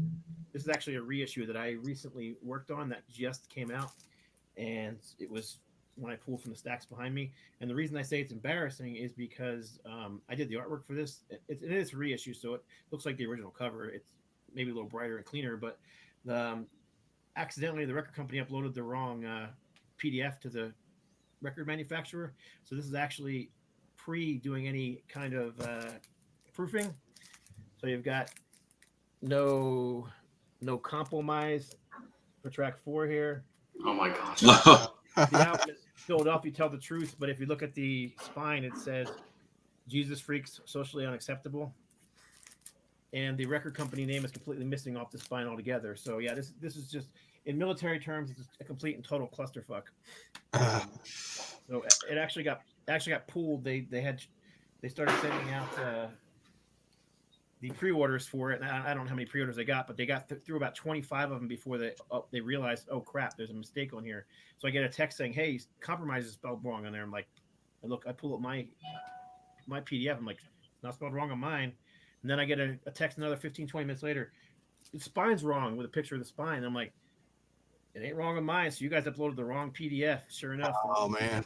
It's the record company, and it got printed like that. So the album got pulled. It's getting reprinted, but there are 25 copies floating around now that have all those mistakes on it.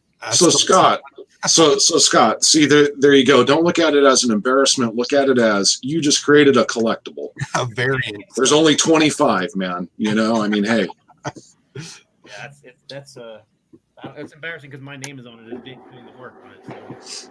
At least they're going to correct it. So that's the way it works now. PDFs go flying around. You know, I do the first round. I send them out. You know, they do the whatever corrections. I hadn't even put the spine on there yet because they didn't actually have the correct number yet for the spine. The catalog number. Uh-huh. Somehow that PDF got uploaded to the manufacturer. Oh man! Wow. Stuff happens. Anyhow, That's crazy. there you go. There's 3 more. Right on, man. I appreciate you guys having me on, man. I gotta fly. We're gonna go eat. All right, man. All right, Scott. Merry Christmas. Enjoy your hot dogs and macaroni and cheese. Oh, right on. I'll see you guys around, sure. Yeah. Okay. Merry Christmas. Hey, before we go to Corey, Vino One Eye asked if I knew the Saints. They were around Oz, same time as Birdman, Australia. Actually, I didn't know much about the Saints. I just got their first album, I think, not long ago, because I've heard it's such an awesome album. I haven't spun it yet, but I've known about them, but I've never checked them out. Anybody else check out the Australian band, the Saints? They were. I have most of their stuff. Yeah. Yeah. Yeah. But I got I think I have a couple originals, but I think I got a few reissues, if I'm not mistaken, were on that 4 Men with Beards label or whatever. Yeah, I just got their debut, and that was on that 4 Men with Beards. Yeah. Which is always a pretty kick-ass label. They do a good job reissuing stuff. Yeah, I guess they're still around. I think so. What you got, Corey? Yeah, I'm not familiar with the Saints, except they're always coming. I don't know if they ever arrive or not, but the Saints are always coming, right? Yeah. Yeah, dad joke. Yeah, I can't help it. I'm going to jump in here real quick. I wanted to show this off. This is a photograph I put up on the wall every year on Christmas time. Christmas story. Well, the Christmas story. My uncle was a cameraman and did an interview with the narrator of the movie. Right But on. he signed it and put it together for me. That's awesome. That's I cool. just want to share that real quick. And then, thank God, I got a cool record here. Hawaii, original Shrapnel. Nice. Right on. Marty Friedman on guitars. I don't know, maybe one of his early ones, and I think Hawaii did what too. It's pretty good heavy metal album. Pretty thin production, but pretty cool overall. Oh yeah. Comes out pretty good, doesn't it? Nice. Not too many good albums on Shrapnel, but I think that's one of them. What was the other band he was in that released Paradox? Cacophony. Nah, before all that stuff. I don't know. I don't know. It was in Hawaii and There was another indie release band he was in. Paradox, I want to say, but I don't think. Dragon's Kiss was the solo stuff.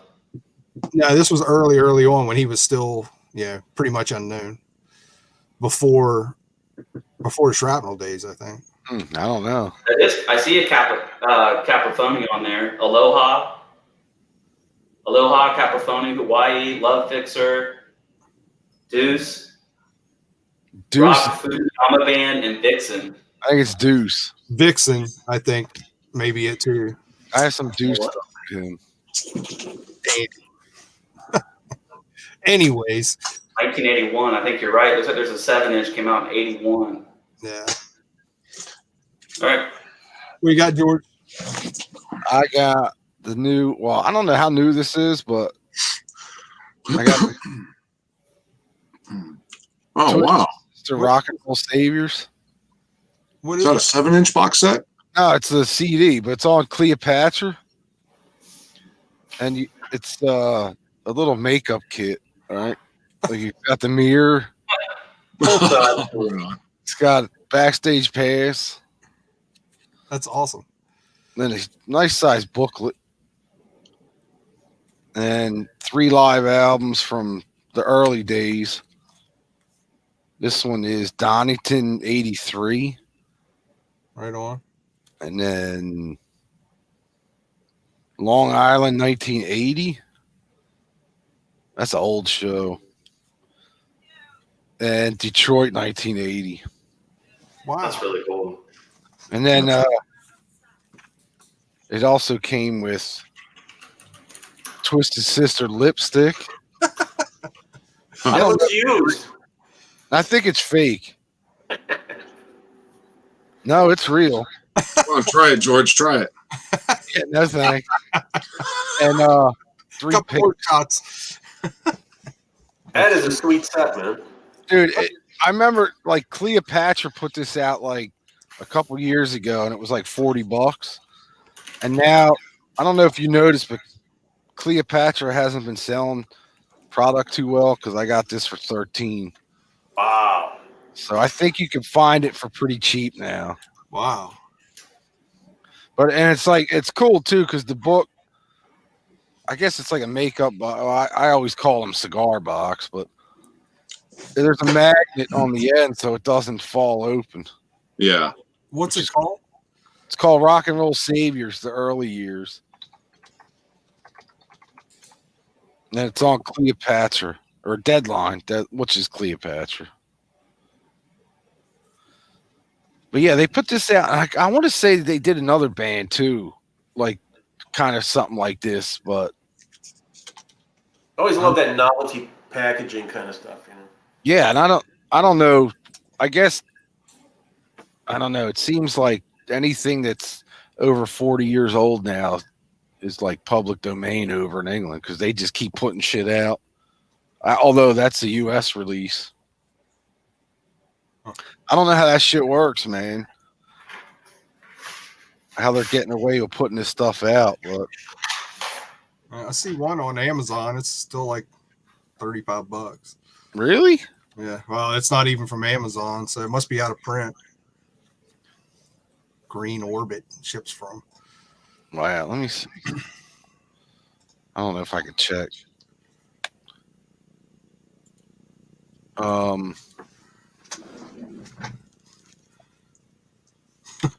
Need my glasses. You're soloed on you, just so you're. Oh, fuck, am I? God. That's because I started looking for. All right, while you're looking, I'm going to show one. Pull this out of the country section. Roy Clark. The other side of Roy Clark. Awesome guitar player. Oh yeah. And when I think of Roy Clark, I think of more TV crap, which would be what, The Odd Couple. Wasn't that him? Yeah, he was on The Odd Couple, if I remember.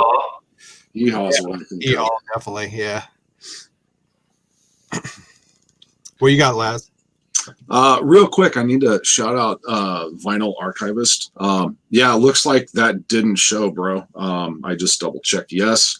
But you do bring up a point, and I do remember meeting you at that record show back in the day. And it just so happens I just yanked this real quick for you. I'm pretty sure I got this from you, and this is Kill 'Em All.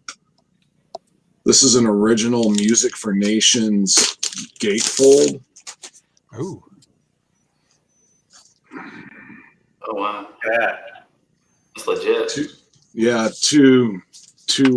Two LP Music for Nations. I remember seeing this and just going, "Oh my god, I gotta have that!" And I'm pretty sure I got this from you. So I wanted to show you that. Yeah, that survived and is still here. So what I did pull though was, you guys, I'm sure everybody knows this album. Oh, I love it. Oh, yeah. You know, dude, this is one of those albums. There's the promo 7-inch that comes with it. And then the picture disc for Easy Living. This is one of those albums that like once a year I'll pull this album and it is as good as the first time I heard it. Once a year. Wait, go back. The 7-inch promo came with that? Yep. Yeah, there's a 7-inch promo that came with it originally. Yeah. Motherfucker, I don't have it. And I got that record when it came out. Yeah. Fucking Christmas is ruined. Yep. He's on the hunt now. You'll be looking at every It's incomplete without the 7-inch. I know. Yep. It just doesn't sound the And then if you want to go for broke, bro, you got to get the picture disc for Easy Living. Okay, that's the set right there, baby. But yeah, that album, man, dude, once a year I spin that record and it is just so damn good. Yeah, I love that. I like the second one too. Yeah, second one's good, but that first one is just legendary. Plus, that's who opened on that album for Iron Maiden first time I saw them. So I saw them open for AC/DC. Oh yeah? And yeah, that was the Flick of the Switch tour, I think. Yeah, they opened for Maiden for Peace of Mind, Spokane, Washington. Yeah, you're right. They did open for AC/DC, Flick of the Switch. Yeah, it was one of the, I was really excited to go because I was like, oh, I want to see these, the opener too. It's one of those double bills where I was like, oh, I'm all in. That's crazy. I forgot about that. We got Vance. This is kind of an exclusive. I haven't showed this on my channel yet. So I pull out we're on day number 5 of the 12 or whatever. This is a Led Zeppelin bootleg I recently got. Yeah, that's killer looking, man. Yeah, this is. I've seen this being shown on a lot of Led Zeppelin pages. I'm like, man, I gotta get that. This is 178 or 148 out of 200. This is on clear vinyl. There was another one that was like an aqua, another 200 that was printed on aqua vinyl. 4-album set, box set. Holy shit.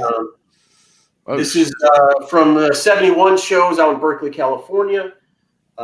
This is the first, like I said, this is the first night. There was a second night, which was a well-known bootleg that was called "Going to California."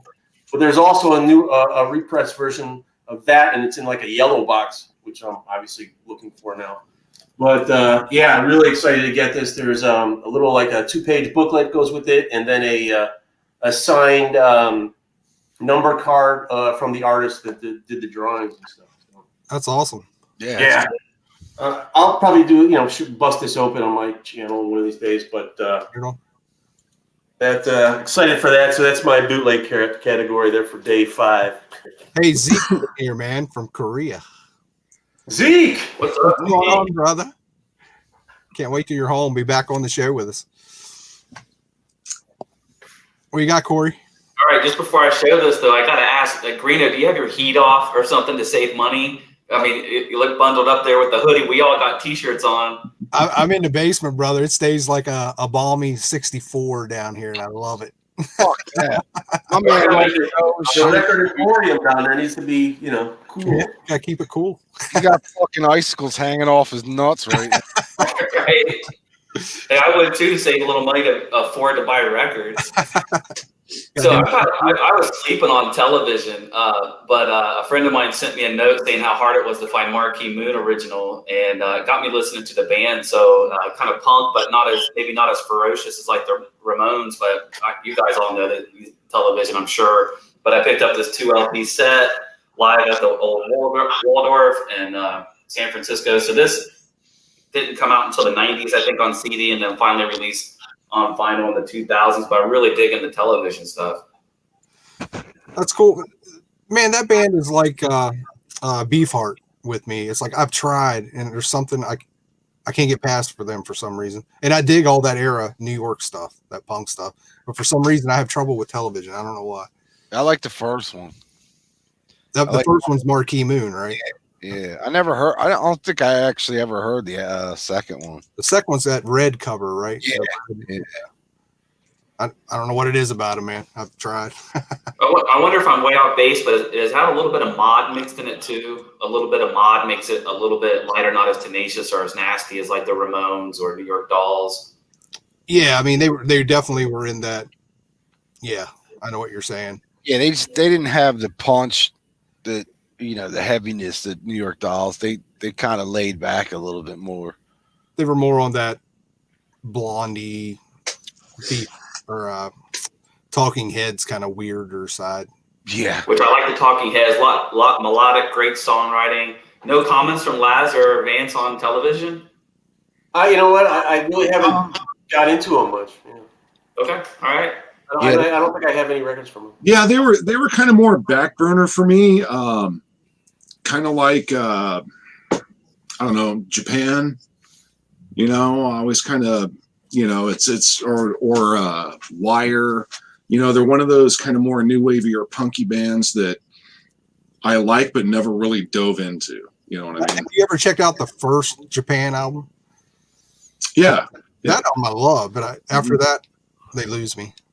Yeah, they started going down really different paths, man. Yeah, it's just not there's anything wrong with that. Right. It's just, yeah. It's been on the list. Marquee Moon. Obviously, you see that's always shown around, but I just never got to it. Yeah.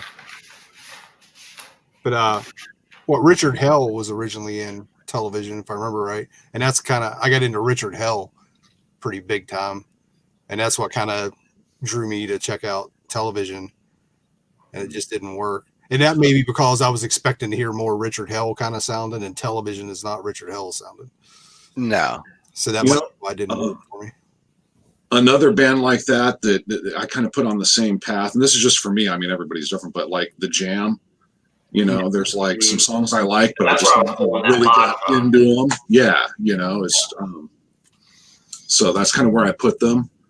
What's the Jam best of? Singles Going Steady? Is that the name of it? Is that the Jam? The double best of? The only one I know is called Mod Cons, and that's a really good album.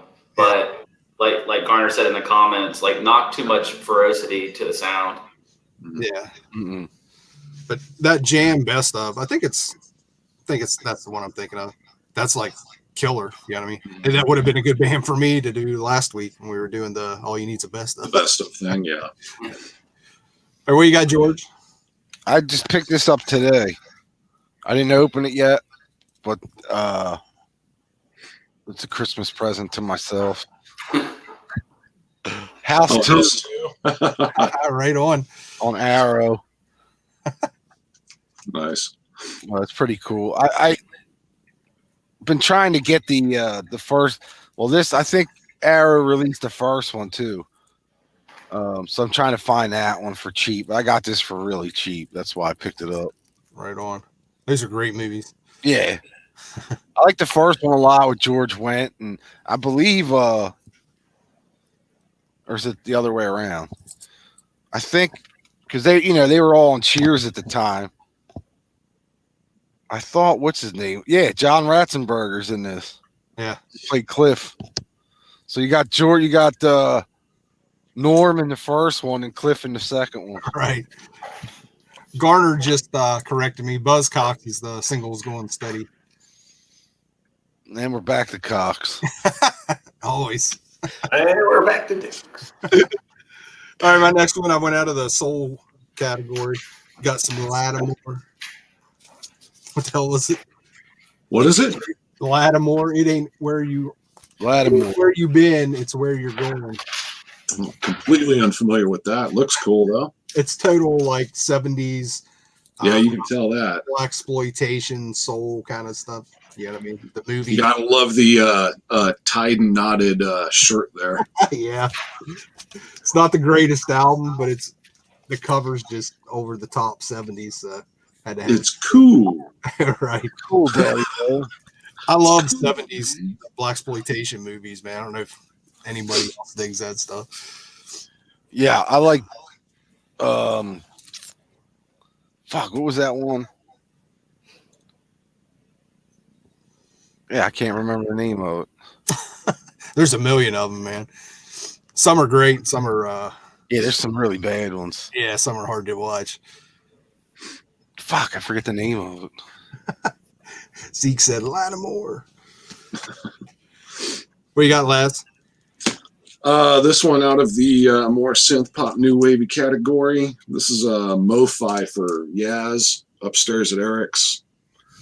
Classic.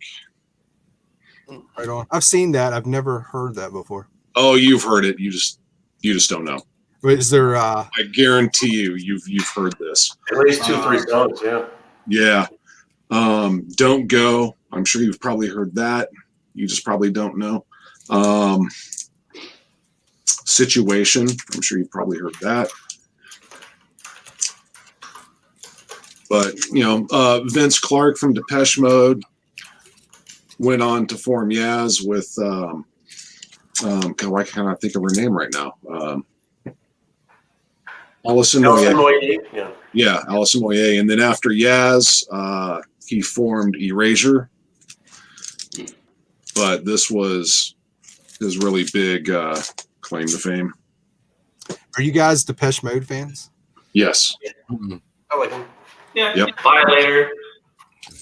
Violator, yeah, for sure, my favorite album. But yeah, I got a bunch of them. So it's just me and George that are correct, and they suck. Yeah, I'm actually opposite of the other guys. I'm an early Depeche Mode fan. I like up till like Black Celebration, and then everything after that, I kind of lose them. But I could never get into them. Nope, not my thing. okay, so they suck. Vance, what do you got?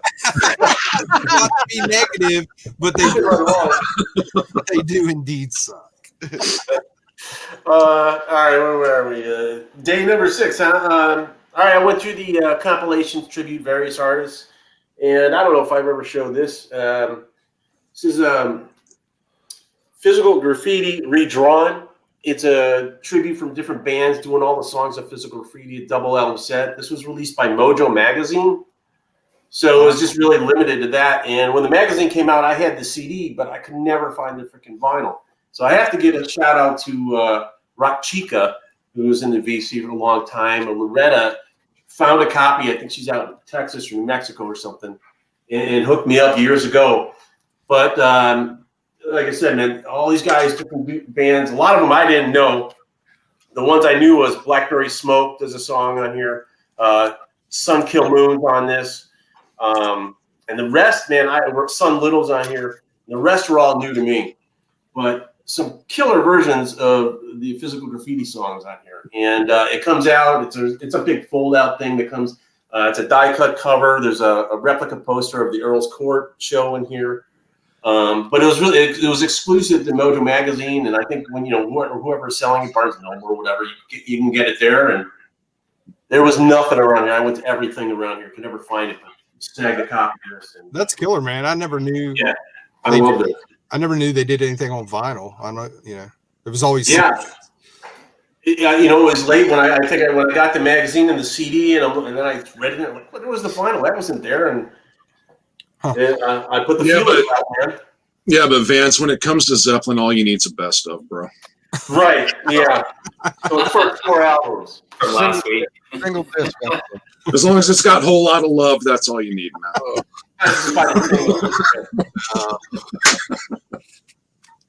George is like, I ain't starting this shit again. We're having some fun with it. I guarantee you, Vance's next fucking album is gonna be Pearl Jam. No, actually, I thought about it. But no. We got Corey. I can go get them. I remember when the Mojo Magazine released, and Vance and I were going back and forth about it, I ran straight to Barnes & Noble and grabbed a copy. That Blackberry Smoke cover song is probably the best one on the album. I still have that today. It doesn't fit in the shelves, but it is a super cool release and very unexpected. Yeah, I think they do the Rover, right? Yeah. Yeah. And kind of an unexpected cover song, but it really worked. And then with Depeche Mode, so just real quick, family history. I had 2 older brothers. Oldest brother, ZZ Top, Iron Maiden, football player, wrestler, jock. Other brother, between him and myself, 7 years older than me, not 9 years older than me. He went into more into goth and first new wave, YouTube, punk, new wave, and then went goth, right? And so he was wearing trench coats, had the perm hair, running around, and that's where I got all my influences. Depeche Mode, the Cult, before they kind of went more rock with the Bob Rock with the Sonic Temple. But so I had these 2 influences coming at me, right? I got AC/DC coming in one ear and Depeche Mode and things like that, and coming in the other ear. So it gives me appreciation for both sides of that. So I can see where my oldest brother would walk up to my other brother, hit him over the back of the head, call him a word we don't use anymore, and then, grab his record and break it or whatever, right? And then, but meanwhile, I'm like, what's going on? So it gave me that texture, and I appreciate both Music for the Masses, Violator. Those are really good albums in its time. But yeah, like The Mission, and so you'll see that's why my collection is so eclectic. But I'll shut up now and show the next record. Oh, that is such a good record right there, man. Awesome album. Yep. Iron Hawk, early 80s. I think I probably heard about this from you, Greeno. I'm sure. What was it? This is on the Cult Metal Classics. This is great early 80s. I think there's some 83 stuff on here, 86. Nice little insert here with the history of the band. Really obscure stuff. If it wasn't for the reissue, you'd never find it. Look at this. This is kind of cool here. They opened for Thrust. I thought that was pretty cool. Oh, yeah. And then this reissue happens to be on the clear vinyl. So Right. Nice. Love that label, man. Cult Metal Classic. they Dude, can I'm take my telling money. you, Cult Metal Classics and High Roller. Yeah. George is just like, Do you really want me to address this? You want me to address this? let's move on. What do you got, George? Ike and Tina's Nutbush City Limits. What is it? Ike and Tina Turner. Oh, Nutbush City Limit. I love this record. I thought you said not my shitty limits. that's what I. City Limits. You need some more drink. Nah. Now, how old's that? What year is that? Later? This is I believe like 71. Where's my Yeah, dad? that's really early. That's I think it's 71. 70. I can't that's say. the one that has Proud Mary on it when they did it. 73. No, this is Nutbush City Limits was like one of their biggest hits, I think. Nashville Pussy did a cover of it on one of their records too, but it's a fucking killer rock R&B record. Dig Ike and Tina together. Not so much Tina by herself. No, this is the shit, man. Right here. Actually, at a flea market years ago, I found their first album. Yeah, that's a good one. Yeah, I can't remember the name of it. Well, what's weird about it is Tina only sings like 1 or 2 songs on it, and most of it is instrumental. Yeah. And I remember I found that thing for like $2 and come home and was like, man, this looks really cool. And I dig the album. And that was back in the day when you had Goldmine. Like 600 pages. Yeah, sit there and look it up, and it was like $500 listed in there. It's like, holy fuck. I paid, like I said, I paid a couple bucks for it. I don't know what it actually goes for. Those Goldmine numbers, some of those are just. You guys remember this one? Keith Moon. Oh yeah. Yeah. I love this record. It's fun. I mean, it's not great. It's just goofy. I love how the internet kind of squashed all those gold mine prices. I've got a local record store here where the owner still uses like a 2003 gold mine or Overstreet, whatever it is, book. But I love how it flattened the curve. Like I got to see the beginning of it at the record fairs, right? You'd see like the Buckingham Nicks record for like $120, and then now that leveled everything out to like you see it everywhere for $40. There's a lot of examples of it, like yours, Freeman. Yeah, it's crazy. I wonder how much, because it seemed like those Goldmine price guides, it was all about the older stuff. You know what I mean? Anything old was like crazy prices. I wonder how much the internet has actually affected the prices on some of that old stuff that was going for, like that Ike and Tina for $400 or $500. It's like, there's no way. Who the hell was paying for that? Yeah. Like, I wonder what you could actually get it for now and Discogs or Amazon. I pulled out of the rock section, First Police album. Yeah. Great album. Hell yeah. Roxanne. Everybody knows the Police. But blind pull, so that's what it was. That's the one color I'm missing is the red one. I got the other 3. Is this the one that had all the different colors? The logo was a different color. Yeah, really. 4 different colors, yeah. So didn't Synchronicity have a bunch of different covers too? Yeah, I remember that one. Yeah, it did. The images or something were different on I don't know how many, but yeah. Wasn't Abacab the same way with Genesis? Did it have different? Yep. That four different covers for Abacab. And there was a 70s band, Led something, that did that with one of their albums. Yeah. And they won a Grammy for it. And I think they won a Grammy for it too. Yeah. They were getting Grammys back then? That's weird. Grannies, not Grammys. Grannies. That's right. All right, last what you got? And the winner of the Grammy. Why did I come here? Okay, here's a blind poll. This is a good blind poll though, because this album gets freaking overlooked by its follow-up. But blind poll. I could use one of them right now. Wings of Tomorrow by Europe. That's their best album, I think.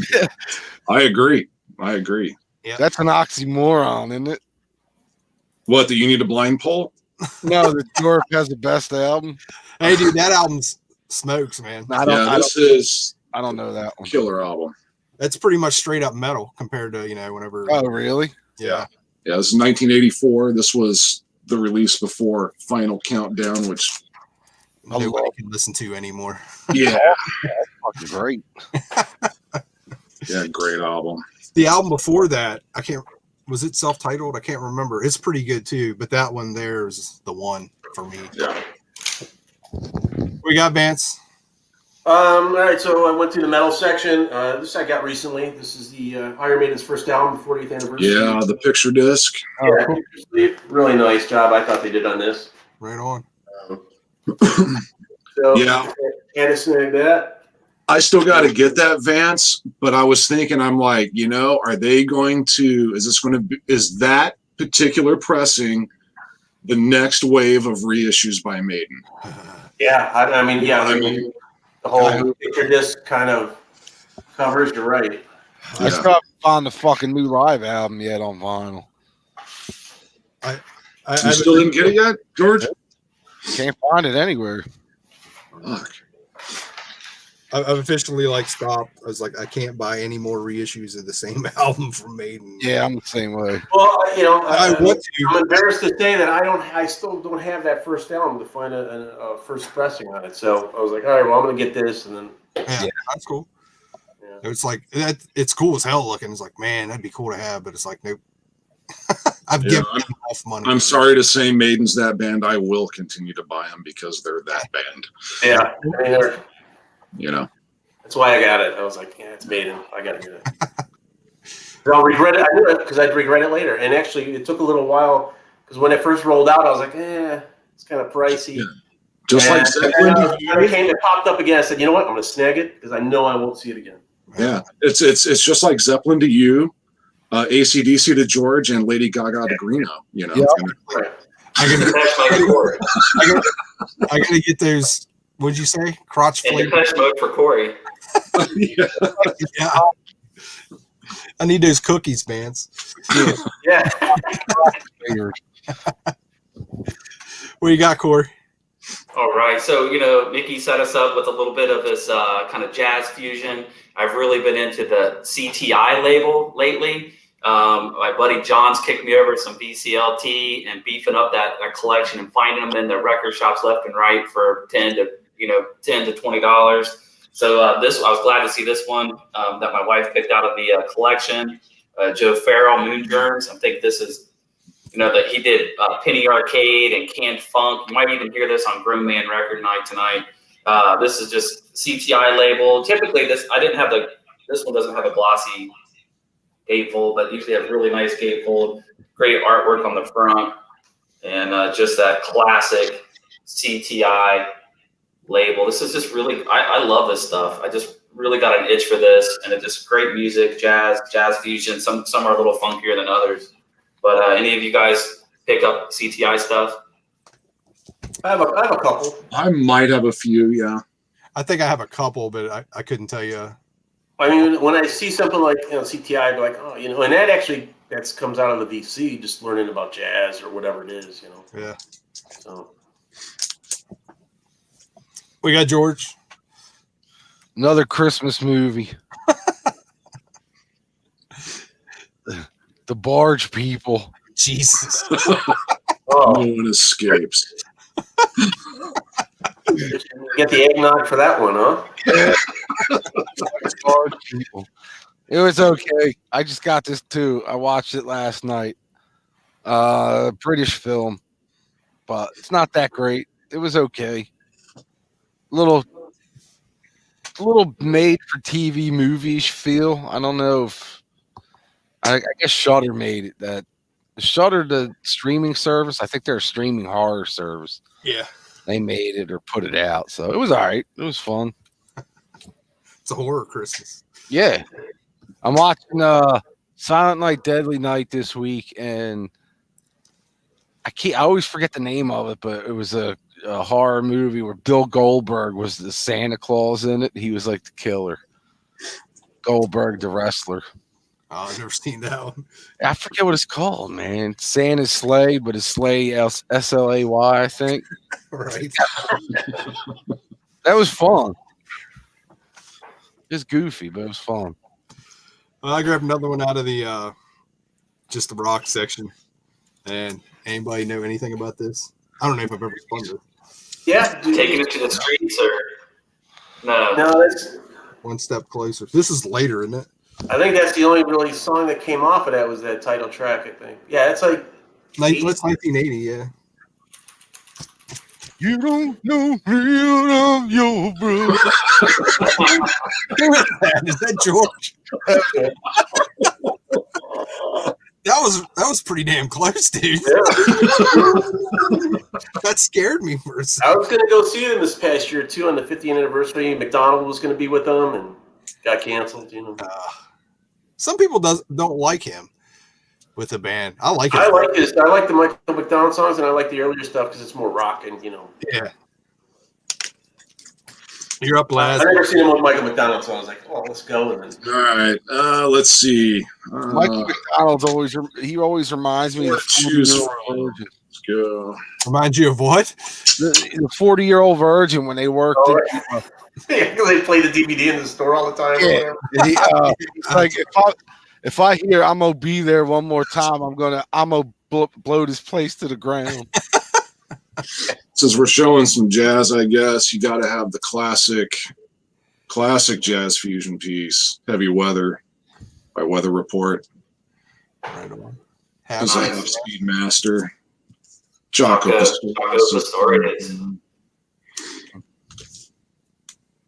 Some of the tastiest bass you'll ever hear is on this album, for sure. Who did you say? Jaco Pastorius. Yeah. Okay. He's a local boy. Really? He's a Philly boy? No, was. May he rest in peace. Yeah, he lived like literally right over there, 2 towns over from me. You're up, Vance. All right, man. Then I figured I'd pull out something out of the import section. Well, not the import section, but Tigers of Pantang, Japanese. Oh, there you go. That's killer. That's a good one. There you go. Self-titled. Yeah. Yeah, real nice copy. Love little tigers. Right on. Yeah, it has all the stuff in there, the little insert, the Jap insert. You're up, Corey. Let's blow through. Right. Oh, yeah. Cranking it up with a little bit of Armored Saint. I don't think I've played this since I first got it. With John Bush on vocals. March of the Saint. Dude, that album right there, the title track, when that album came out when I was in high school, I would crank the speakers on that title track just to hear in the chorus when they say March of the Saint, and you hear those drums, boom, right after that would just thunder my house, man. Love that track. Love that era. Yeah, I love that record. Yeah, that era of the band was awesome, man. We got George. I got my last Christmas movie. Yeah. It's called One-Eyed Monster. Shit, man. Yeah, I got one of those too. Yeah. Well, that's what it's about, an alien killer penis on the loose. It's fucking awesome. What kind of log are you guys having over there? Ron Jeremy's in it. Oh, Jesus. Ron Jeremy. Yeah. Isn't he in jail right now or something? Let me guess. Yeah. Let me guess. Ron Jeremy's the symbiote donor. Yeah, he's the one that Symbiote donor. the alien takes over his cock and all hell breaks loose. Dude, this is so much fun. It sounds ridiculous, but it's so good. If you say so. It is. It's fun. I wouldn't steer you wrong.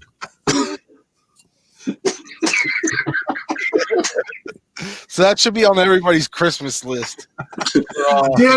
Daddy, are we watching Rudolph tonight? Not exactly, sweetie. And the tagline on the back is 9 3/4 inches of Ron Jeremy is on the loose. Ho, ho, ho.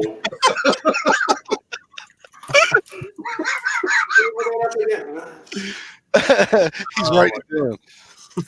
It's One-Eyed Monster. Yeah, okay. All right. All right, so I made it into the metal section finally. Pulled a classic. I love it. Practice what you preach.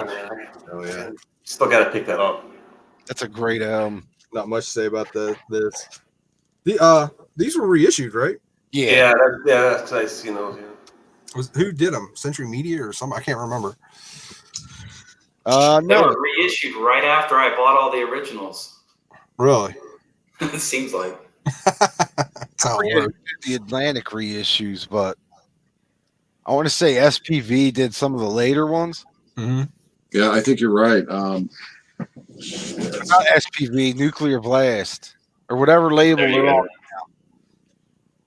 But I can't remember who did the first 4 records Mega Force, and then from Atlantic. Who reissued it? Back on Black, and then That's right. That's right. Back on Black. Yeah, because they Back on Black did a bunch of the Testament stuff, right? Yep.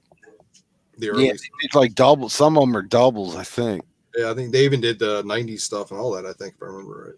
Yeah, well, I know they just released Low, I think, within the last year or two, and Demonic, I think, just came out this year. Metal Blade 2 reissued them. Oh, really? Yeah, this is Metal Blade reissue. Wow. Right on. That's an Atlantic album. how did Metal Blade get in there with between Mega Force and Atlantic? Well, I think they're all under the same umbrella anymore. We got Laz. You're next. This is an original pressing. I think it was repressed, but I'm not positive. But this is Reign and Glory by Majesty. And this is, if you're unfamiliar with Majesty, they're still going today. This is 2003. Man-O-War, man. I mean, it's straight up Man-O-War style epic metal. There's a track on here, Heavy Metal Battle Cry, that is just exactly how it sounds. Right on. So I think I may have that on CD. I have one by them. yeah, I think they have maybe 6 albums, something like that. They might owe Molly Hatchet some royalties for that cover. Majesty and about 20 other metal bands. Or at least Brazetta. You're up, Vance. All right, man. So I dug into the country section for this one. I didn't know. I just picked this up, and one reason I'm a fan is I used to run a country music format way back in the mid-'90s. So I saw this on Amazon. I couldn't resist the Garth Brooks Legacy Collection. Right on. Oh my gosh. Wow. It's a 7-album set with 7 CDs from his early 90s releases. This little pops off there, and you got all the albums in there, and CDs. There's also a live album in there. And when this came out, I was like, yeah, that's cool, but no. Amazon had it for $18. Holy shit. Okay. This is the analog pressing, and there's like a number on it and stuff. But I know the Garth Brooks albums are big money now. I guess those early albums.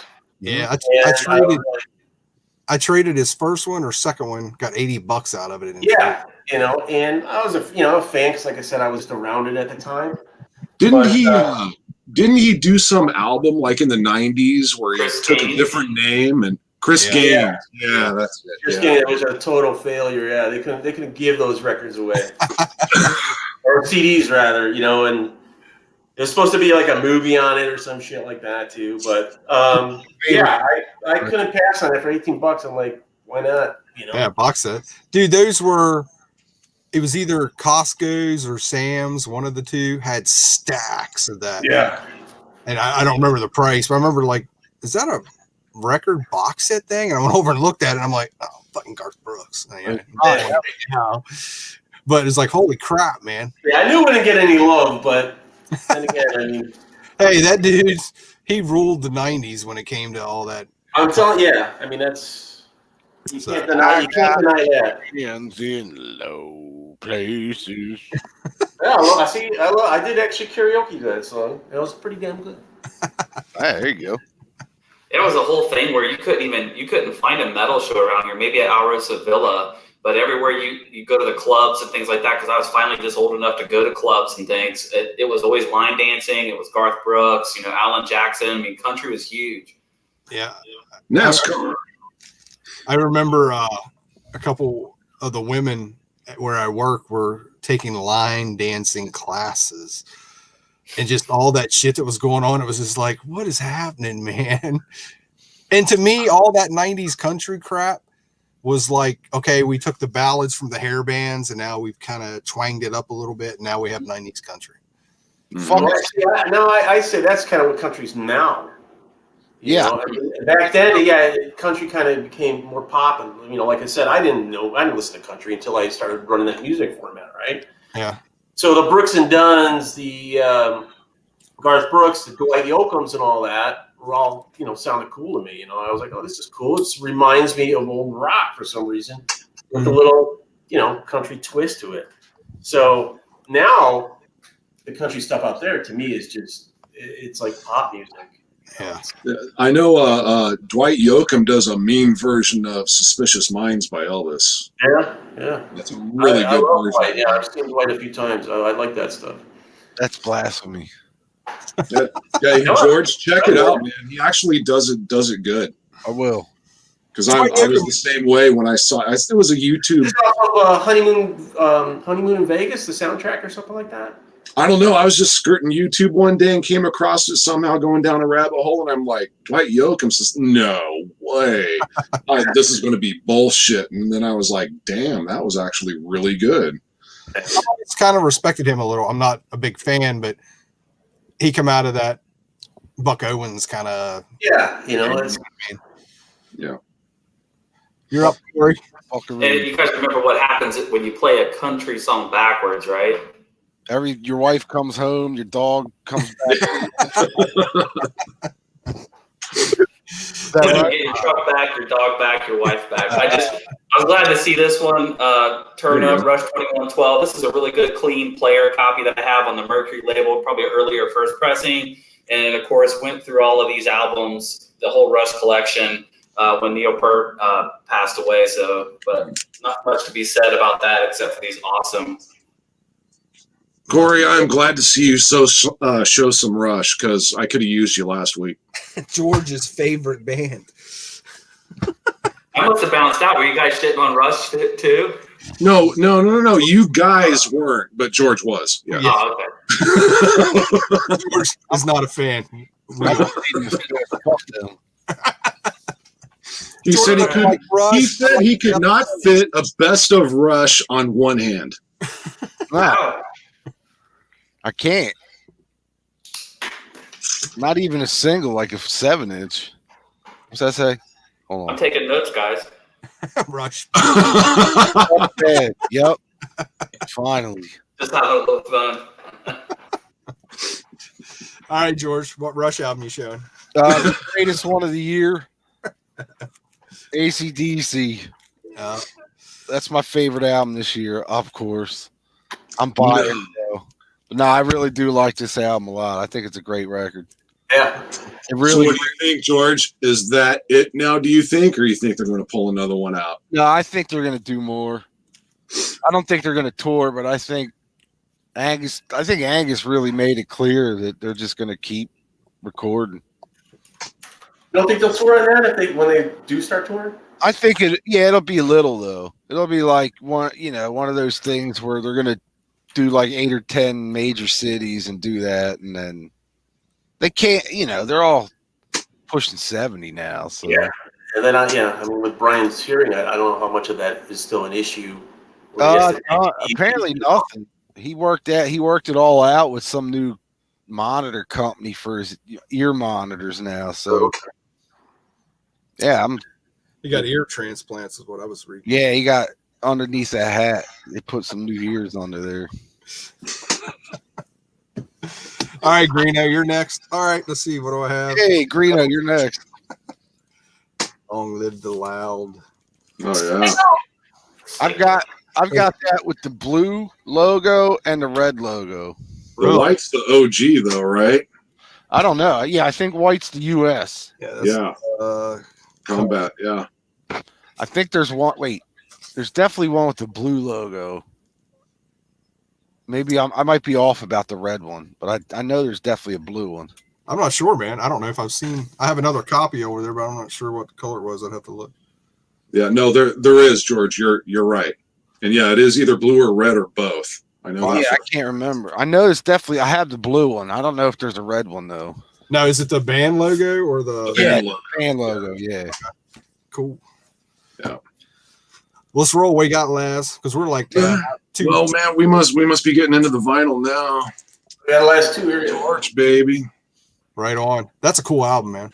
This is a freaking killer album. You know, when you got songs like Warlock, Beauty and the Beast, Watcher of the Night, Rage Age, Beyond the Threshold of Pain, Battle Axe, Hatchet Man, Sweet Desire, Gladiator, Sinister Eyes. Killer record. Oh, yeah. This is what, like 84? I remember right.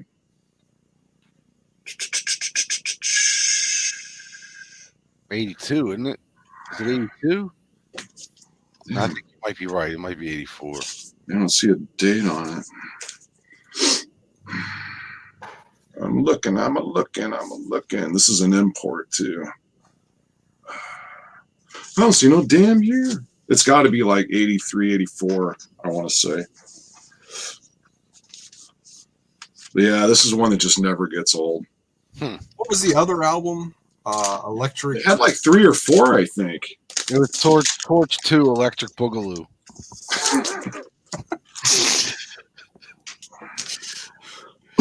Jesus. That was an old one. That's a blast from the 80s. Electric Kiss. That was. Yeah. That one's 83. That's the first album. 83? Yeah. Yeah.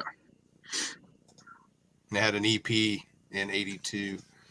But that Electric Kiss has that crazy cover with the guy in the electric chair with the chick. Oh, yeah. Mhm. Yeah. I forgot. We got Vince. All right, I dug into 45s for this. My last video I put up on the channel there was about 45s and colored 45s. So I forgot about this one. Decided to show this. This is Sons of Albion, and it's on the red vinyl there. Came out in 2008. This is for the songs "Take a Look" and "Castles in the Sky." The singer of this is Logan Plant, Robert Plant's son. Huh. And he had a pretty decent voice. He didn't keep up with the band. He decided, got out of rock and roll or whatever. Opened up a brewery in England, Beavertown Brewery. But you can find some of this stuff on YouTube, and there's some good songs on there, hard rock stuff. The Sons of Albion. Huh. And, it's hard to find that single too. I never knew he had a son that was a vocalist. Yeah. Never knew there was a town called Beavertown. I don't know. George never knew. I don't know if it's Dexter was on physical graffiti. Yeah. They got beer cans, though. Beer cans are pretty cool. Beavertown actually sounds like it should be in Pennsylvania, to be Yeah, clear. it does. About 45 minutes west of here. Yeah. Next to Bird in Hand and Blue Ball and Intercourse. Intercourse. Right next to Taintsville. Then you got Lititz. That's what we call it, Lititz. How do we get there? I don't understand how this happened. Tits. It's always your fault, Vance. You keep, I mean, you keep everybody riled up. What do you got, Corey? All right. So, yeah, I'm having fun, guys. Thanks for having me on. Vance, I learned something new all the time. So I watched your colored 45 collection. That was pretty cool. Seeing some helmet and stuff on there, and now learning a little bit. This Power Mad, Absolute Power. I think it's their first album, but what was the first one? Because it's an EP, so I always think of this one as the second one. And I have one of the, I want to say, non-rare promo stamps, because guess what? I need you guys' input. Have you guys ever seen a copy of this without the promo stamp? Because I'm beginning to think they all have it. You know what? I haven't. And what that reminds me of, especially being the direct metal mastering, same thing with TNT. Which one? Let me grab it. Oh, I know which one you mean. Medal of Dishonor or something like that. But yeah, like with the Power Mat guys, don't sleep on their 2015 release, Infinite. It's a really crazy vinyl release. You can still get it cheap. It folds open. It has a weird, crazy like eyeball artwork, and it's an excellent album. So if you do like Power Mat, it's a metal, but maybe just a touch of progressive to it, just like Absolute Power. I highly recommend it. The gatefold is sick on that one. Right on. Medal of Honor, yeah, there. Yeah. So see, promo, DMM, that direct mail. Every one of these I see, same thing. It's that same thing. Yeah, Island and Mega Force. What's the Power Mat on?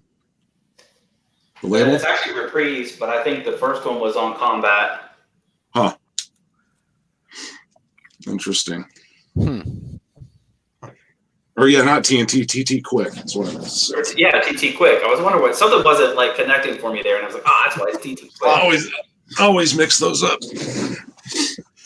What you got, George? Last things I have pulled. I finished this book a couple weeks ago, Taking Shape, and it's basically development of the first Halloween film from the script up to the shooting. It's pretty cool, but this covers like the whole series. Devoted. And then they devoted horror fan. Yeah. Then they just did a new one. This one's even bigger. Jeez. This is all the untold history of the sequels and scripts that were never saw the light of day. It's kind of interesting. Like some of the storylines went in different directions, and so I'm like quarter of the way through that one. Serious following. Oh fuck yeah! When it comes to that kind of shit, I like to know. That's about the only movie series that I would do. Maybe Friday the 13th if there was something like this, but yeah, I don't think there is. Next thing I pulled out was out of the Just In pile. Haven't played this yet. It's volume 3 of the Riot Archives. Oh yeah, This right is on. 87 to 88. And the first two have been great. Like I said, I haven't got to this one yet. now is that live shit or is that just like all the studio? All kind of shit, leftover stuff. Okay. And studio stuff, live stuff. And this one, I can't remember if this one has a DVD or not. But these have been great, man. I mean, High Roller's doing them. Yeah. And there's 4 or 5 of them already. I mean, they just keep pushing them out. It's crazy. Man, telling you, high roller just, dude, they pack you so much for your money, you know? Yeah, absolutely, man. It's hard to keep up. Holy crap, man. It's like the last one I got. Can't remember what the hell it was, but they're on like release number 700 and something now. Jesus. It's just like, I remember when we first started doing these videos, like you would pull the list out of their releases and there was like 40 on it or something. Yeah. It's been that long ago. I don't know how you guys keep up with that, man. I don't. I don't. I mean, I go on there and I'm scrolling down, like, oh my god, I get tired of looking for something. yeah. That's what I was gonna say. How do you guys navigate the website? Because there's no thumbnails, right? It's hard for me unless. What's your strategy going in? Because you've got to have some kind of context unless you just have awareness of all the bands. Are you talking about the actual High Roller website? Yeah, the website when I sign in, it's just a list. Is that what you guys see as well? I never use it. Yeah, I don't know. I don't. Yeah. I just wait for them to hit because I don't order. I try not to order anything from overseas myself. But I wait till it that hits. list, Corey, if you click on one though, then it takes you to the release. Yeah. You know, and you can read everything there and the photos of it if they have them and all that stuff. I can't recognize it without the thumbnail. I mean, because what I mean is if I'm watching VC videos and you guys are showing High Roller releases, I click on the website. So I guess, and it's just a list. I can't do anything with that, not without losing a button. So you're just hitting the record stores and you're just pulling the High Rollers out. Yeah, I'm looking online basically, where they show up. And I mean, they release stuff I'm not interested in also. But Absolutely. I'm trying to get all the old reissue stuff. I mean, they do some, newer stuff and blah, blah, blah, but I'm just looking for the reissues, and I'll wait till they hit US distributors and then grab them from some of those guys. Okay. Yeah, that's the easiest way to do it. Yeah. Honestly, they'd be hard to keep up with. It's insane the amount of output that's coming off that label. So, who's next? Laz? I think what do we got? 2 left a piece? Yeah, I think we're on 11. That was This is MoFi of Sisters of Mercy, First and Last and Always. Great album. Is that newer or an older press? It's a few years old now. I want to say 3 or 4 years old. Okay, so it's basically newer. I know MoFi's starting to do a little more stuff again, right? Yeah. They just did Twisted Sister, Stay Hungry. Yeah, and that was like ridiculous. Like what, $45 or something? What's the point? I didn't think. Yeah, I think I've seen it around now though for like $30. Yeah, even that. I mean, yeah, $20. I may jump on it just to have it because they did the Priest. Well, they did 3 priests, correct? Mm-hmm. Yeah, and they were affordable. They were like $20 or less, if I remember right. Because I grabbed all of them. Yeah, well, and that's the thing. So with MoFi, you have your different, you have your silver labels, and then I can't remember what the other ones are, but your silver labels are your analog recordings that MoFi boosts as best they can and clean up as best they can, and then their higher label rating is the one where it's masters that they press. Okay, so you have different versions of MoFis. And your silver labels, like this is a silver label. Okay, it's got the silver band. And it'll say right here, you see where it says silver label. Okay, next to the numbering there.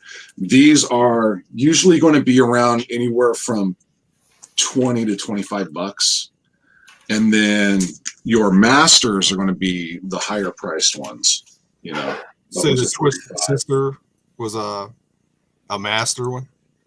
I can't remember now. I'd have to look. I'd have to look at it. But if you go to the MoFi website, it'll show you. Huh. It'll show you exactly what it is. I just remember the price on it. It was like, wow. Yeah, I don't think so. But I do know that what they'll do is even the silver labels, like when they first release them, they'll be up a little higher than what it'll level out at once it's been out for a while. It'll come back down. If it doesn't go out of print. Yeah. Right. Then you're screwed. Yeah, and then that's the thing with MoFis, though, is once they do go out of print, then they just do nothing but rise from there. Huh. What do you got, Vance? All right, so then I did. Thought I'd show a guilty pleasure, and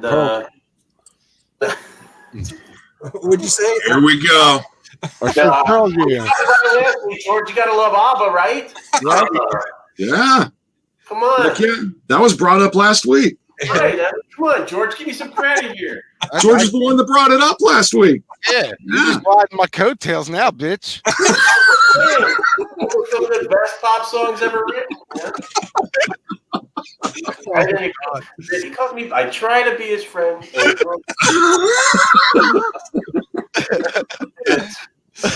Go Flyers fan, man. All right, Corey, what do you got? Do you want me to go rapid fire? Just show the 3, just to speed it up a little bit. Yeah, if you want. We're coming up on like 2.5. We are at 2.5 hours. Yeah, we're 2.5. We gotta wrap this up soon. Yeah, you guys are way too long doing shit.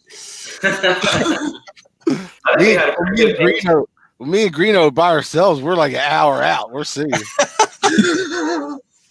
That's because Vance keeps starting shit. Yeah, come on, Vance. Go ahead, Corey. Sorry. But I just have to call it Laz. If you guys look over his shoulder there, he's got you see the Zoo audio speakers. I have a pair of those. They're just fantastic sounds. I just want to know how you've been enjoying those. I love the detail and the voice, the bass, the frequency range. They're just incredible speakers, man. It just makes me want to listen to all the records over again when I bought them about 2 years ago. You like yours? Oh, yeah, absolutely, man. Absolutely.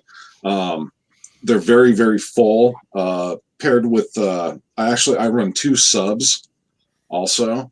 And so with I didn't mean to interrupt, but are they in closed subs or? Yeah, they are. And then I'm running a audio source EQ just to really dial it in. So, especially when it comes to vinyl, you have some stuff that has real nice heavy bass and other that's just so bass light, and you can pull out of those speakers what you want. That's what I like to call them. They're not, some speakers can be really limited, and these don't seem to be. Got a lot more growth with them for sure.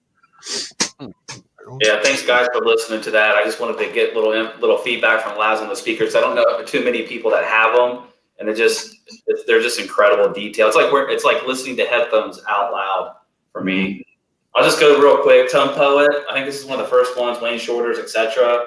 Fantastic sound. This one came out, so don't need to say a lot about that. The Beatles' Yellow Submarine. This is the 2012 stereo from the 2012 stereo box set. Really nice box set, good quality. Oh, there you go. Yeah, this is a good one to end with. The Full Metal Jacket soundtrack. I mean, this reminds me. I need to watch this again. I haven't seen this. I haven't seen this movie in a long time.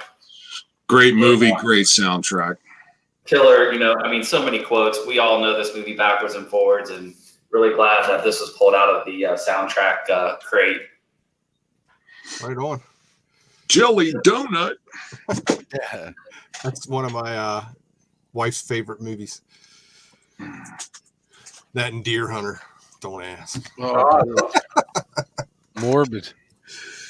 What you got, George? That's it. That's all I have right now. All right, I got two more here. Buddy Guy, Man in the Blue. Oh, love Buddy Guy. Yep, that's a great record. I guess it's original press. Yep. Ran into these. Some dude had. We were at a record convention. Guy had a whole box full of blues selling for $5, and they're all like minty. No polka dot strat on that one. I know, it's early on. I would have snagged all. Good comment. And the last one, Chuck Berry. Nice. Sweet. Original press on chess. That looks clean. Yeah, it does. Came out of the same box. Actually, I pulled these blind, but these came from the same deal. That's cool. Yeah, you see that? That's when you go, oh, what would you just take for the box? Yeah. That's right. For sure.